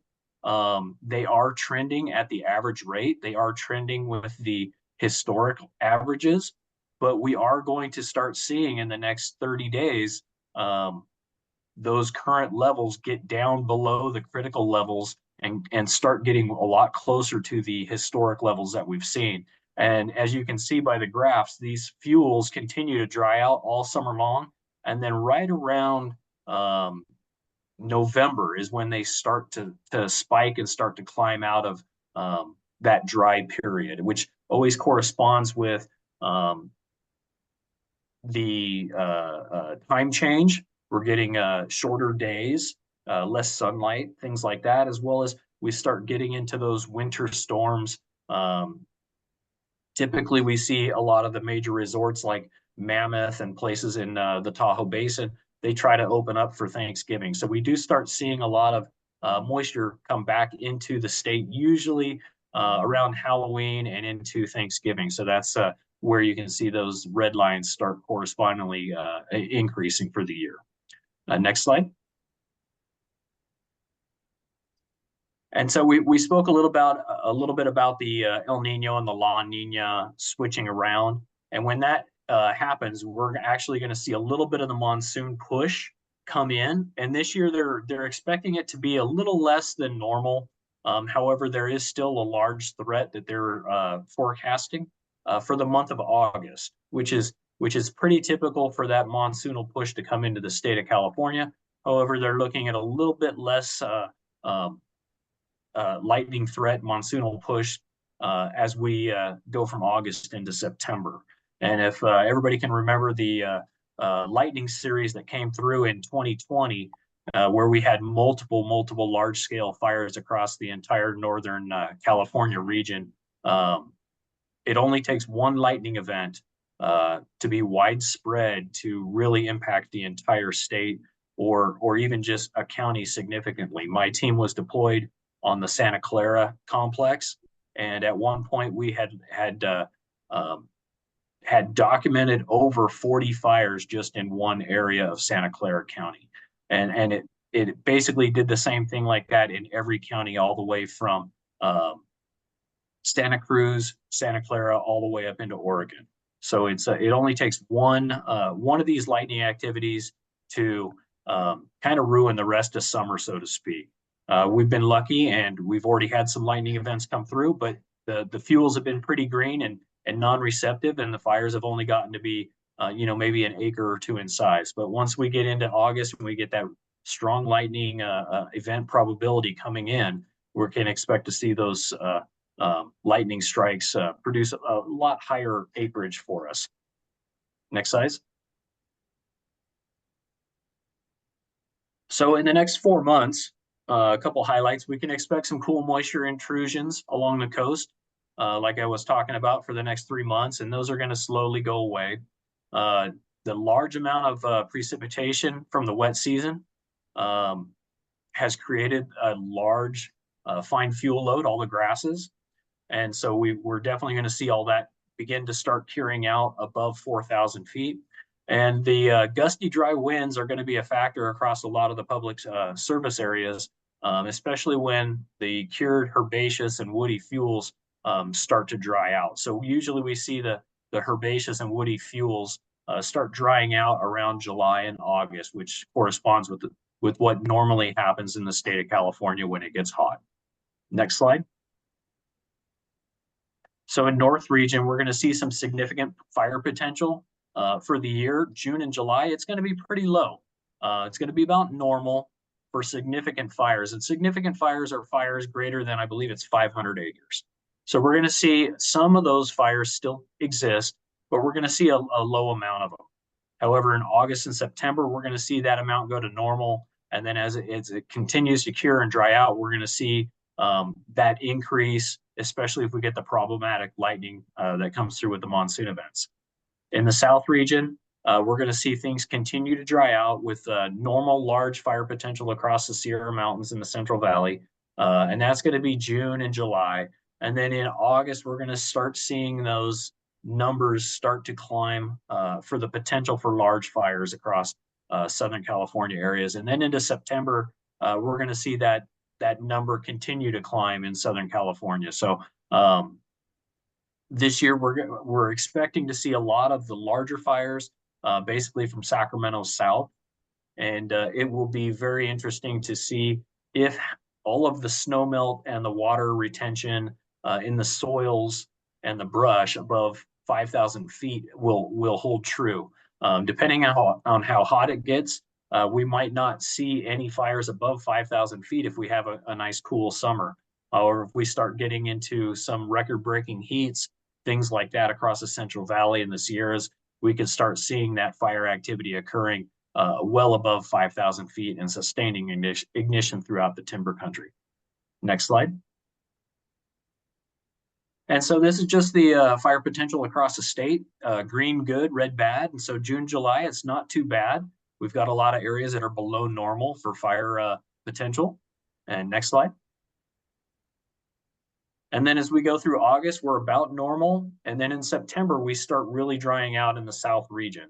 So areas along the Central Valley, and then the mountain regions along the coastal plains from Monterey all the way down to San Diego, those mountain regions there, we're going to see that dry out tremendously when we start losing that marine layer in the month of September, like we normally do. So these are the areas that we're expecting to see above normal fire activity, above normal large fire growth. And these are what we're looking out for this year. And next slide. So June, July, and August, the seasonal temperature outlook is there on the left-hand slide. And you can see we're pretty close to being about normal. We're in that kind of light yellow orangish area. We're definitely not well above normal like they are out in Arizona and New Mexico and parts of Utah. And then on the right-hand slide, we've got equal chances of precipitation. We're not going to be below normal. We're not going to be above normal. We're going to be kind of right in the middle.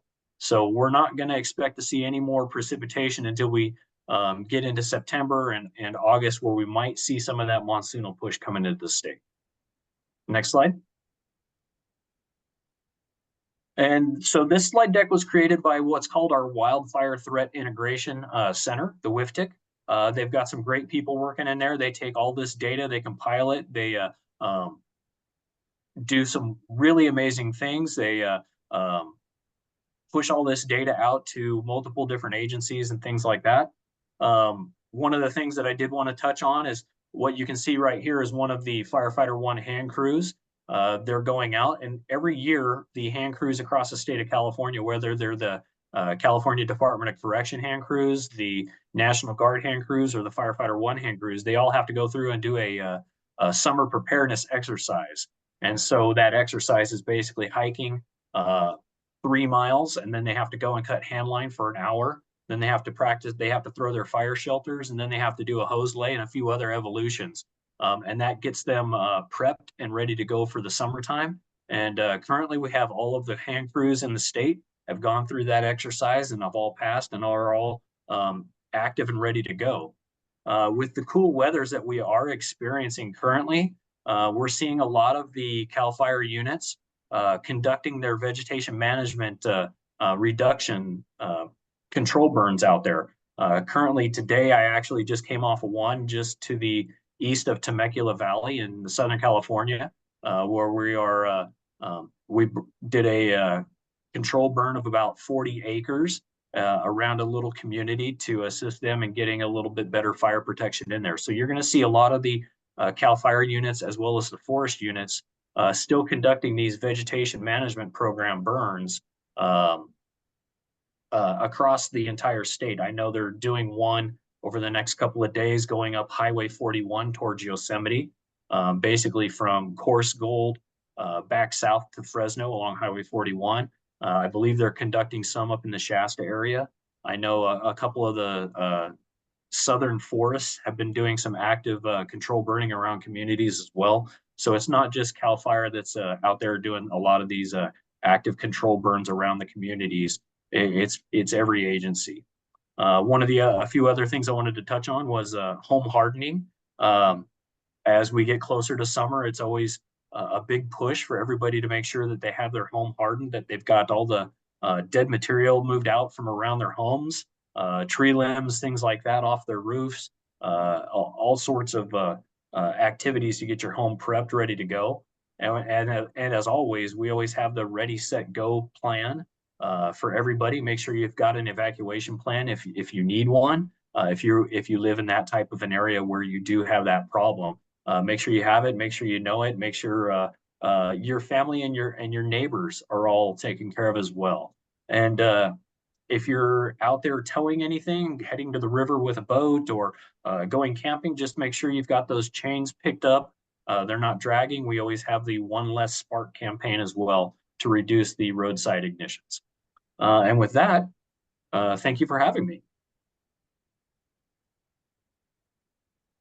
Thank you very much, Chief. That was incredibly informative. I'll open it to public comment first. Any comments from the room, Zoom, or the phone? For Justin, I think I saw this addressed in the chat, but I just wanted to confirm that this presentation would be either posted to the website or to the docket. Yes, it will. Thanks. This and all the reports will be published in the next few business days. Great, thank you for that confirmation. Any other public comments? No. I don't see any public comments. Okay, and Unique in the email inbox? No email comments. Okay. Board members, any comments or questions for Chief Vollmer? Chair Block. So Chief Vollmer, I really want to compliment you and everyone else that worked on this report. The information was very logically put forward, understandable. It helps us to understand how you evaluate the risk, how you plan your resources in order to have another successful fire season. The last couple of years we've had a lot of moisture. We've had a lot of lucky breaks, I think, in terms of the fuel loading and we've seen wildfire starts from utilities drop by 70% or more, and so some of it has been because of the improved use of PSP, and some of it is from the EPSS, the fast tripping, less energy when there's a fault. It's been hard to tease out what is the contribution of weather versus what is these new intervention techniques. And, I think that we're going to start to see, based on the information that you presented today, later in the summer, we're going to start to see where the relative, was it the weather? How much of it was weather? How much of it was these fast trip curves? And I really do hope that it is more weighed towards these new intervention techniques, because we are, I frankly am, have a little bit of anxiety as we start to go towards the more normal weather and fuel loading conditions. So we'll see. And I thank you for helping me to understand when we'll start to see where the relative value of those interventions will be. Yeah, that's always a very interesting thing, even prevention wise. We had 20 last year. We didn't have any of our large teams, our fire teams, our incident management teams get deployed. We didn't have any really large scale fires. So it's always kind of interesting to try to figure out why. And the question is, well, maybe our fire prevention program is doing a stupendous job, and we're really eliminating that one spark going down the road, and we're really working with communities and homeowners. And everybody wants to, throw their 2 cents in as to why. Last year also, I think one of the large contributing factors that needs to be brought up was there was only maybe 3 to 7 red flag warning days issued across the entire state. And when you look at other years past where we've had 40 and 50 red flag warnings and those high extreme wind days, we have had an abundant amount of fires. But then when you look at last year, there was only a few days and we didn't get any fires out of those. So is the weather a contributing factor? I believe the weather definitely is a contributing factor, but over the last month, I have seen a lot of utility caused ignitions that are not related to the weather. They're just related to your standard bird touching the wires and there's no raptor covers. They're related to old faulty equipment just breaking. So it is really tough to nail down exactly what the large contributing factor to fires would be. We'll see.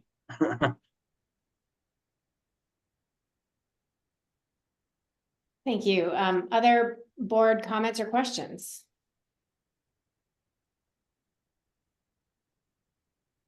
Chair Block, I was just going to say, I was going to quote President Kennedy, success has many fathers, defeat is an orphan. So, right, I think everybody's trying to hopefully saying that what their interventions is what has done it. We'll see. Yeah. Thank you again for having me. Thank you for being here. And I do have one comment / question, but it's more for the collective, not so much for you. I'm really glad that you've kicked off with the Corral fire, because I do know that the standard weather forecasts don't tend to pick up those localized winds in that area, or at least that is what it appears to be. And so it's very interesting to me that you and other firefighters that know and have served that region extensively know very well that the localized winds are extremely high. But I'm curious to know, and I know very well also that the IOUs work closely with CAL FIRE, among other local fire agencies to understand their region. But my standing question to the collective is, what are the regions that our fire service know in California have these really localized, typical high wind environments that are not yet being measured by the weather stations that the IOUs have installed? So I think that, and that in combination with the high fuel load is really going to be where our blind spots are going to be. So with that, my additional rhetorical comment is that the utilities should make sure that they, are closely in collaboration with local fire authorities to know where those are and be on top of that for their mitigation plans. I'll just do one more round. Any more comments from the board members? Okay, thank you very much again, Chief. That was an outstanding presentation. We're very appreciative of it, and it will inform our work. Thank you. Thank you again for having me. Great. Thank you. Okay. We'll finish today's meeting with a discussion on the next steps. Leaving today's meeting and looking forward to the third quarter. So here, I'd like to ask my staff what our confirmed next quarter board meeting date is. September 4th. September 4th. Great. And Mark and Sang, can you speak to our statutory requirements for that board meeting?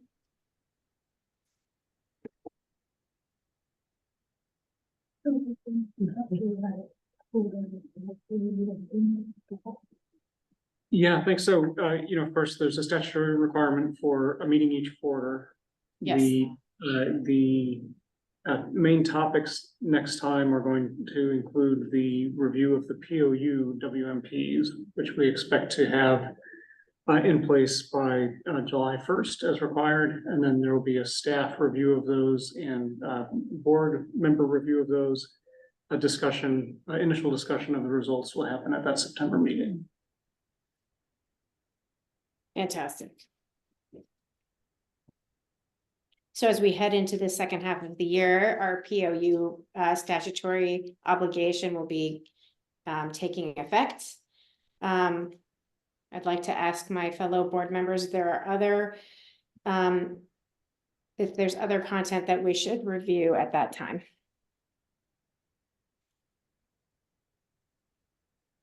I will be putting on the agenda a check-in for all of the committees, not to require that the committees have work that they should report, but I'm putting that on as a standing agenda item just to make sure that we all know what we're up to. And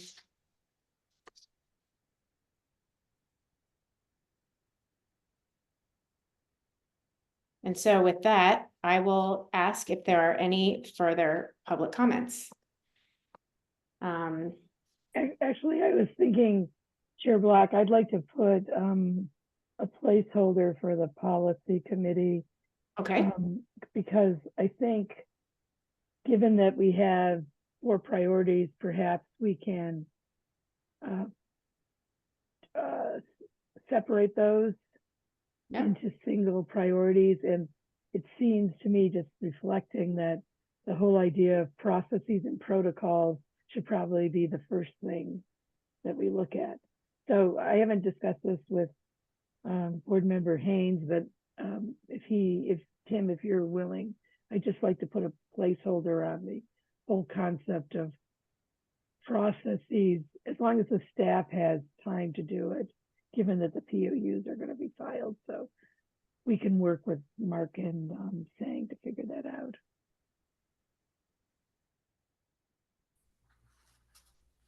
Sounds like an appropriate step. Great.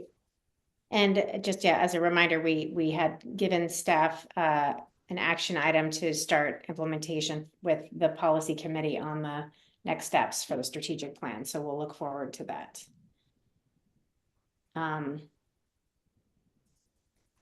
Again, any further public comments, or I'm sorry, board member comments? Just checking, make sure I got everybody. Okay. All right. So we are now in conclusion of our board meeting. Thank you all for being here and participating virtually. For those that have been able to attend from the public, we see you and we thank you for being here. Please don't hesitate to reach out to us if you have any further information or would like to engage in any topics. As you saw, one of our strategic planning objectives was engaging with stakeholders more and partnering. So we were eager for external advice and input. You can reach us at wsab@energysafety.ca.gov as well. Thank you very much, New and Rain, for helping make this possible as a virtual hybrid meeting. And again, thank you, Sang, Unique, and Marianne for doing all of the legwork for making this all happen. Yeah, I'll be, I also would like to ask Chief Bulmer to attend the third quarter as well, as we know that the late summer fall wind event forecast will be of interest to us on a September 4th meeting. So looking at the forecast for the rest of 2024 would be great if you can do that. Fantastic. Now, I believe I need to ask for a motion to adjourn. I move to adjourn. Excellent. Do I get- Great. Do I vote? Do we vote to adjourn? No vote necessary. Not necessary? All right. Thank you all, wonderful fellow board members. This is a very productive meeting. The board meeting is adjourned. Thank you all for your participation.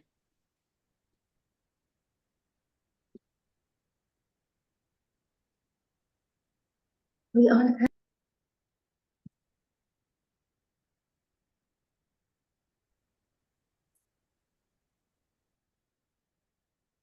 So Jessica, Hey, what's up? We're still recording, by the way. say again? It's still recording Okay. for some reason.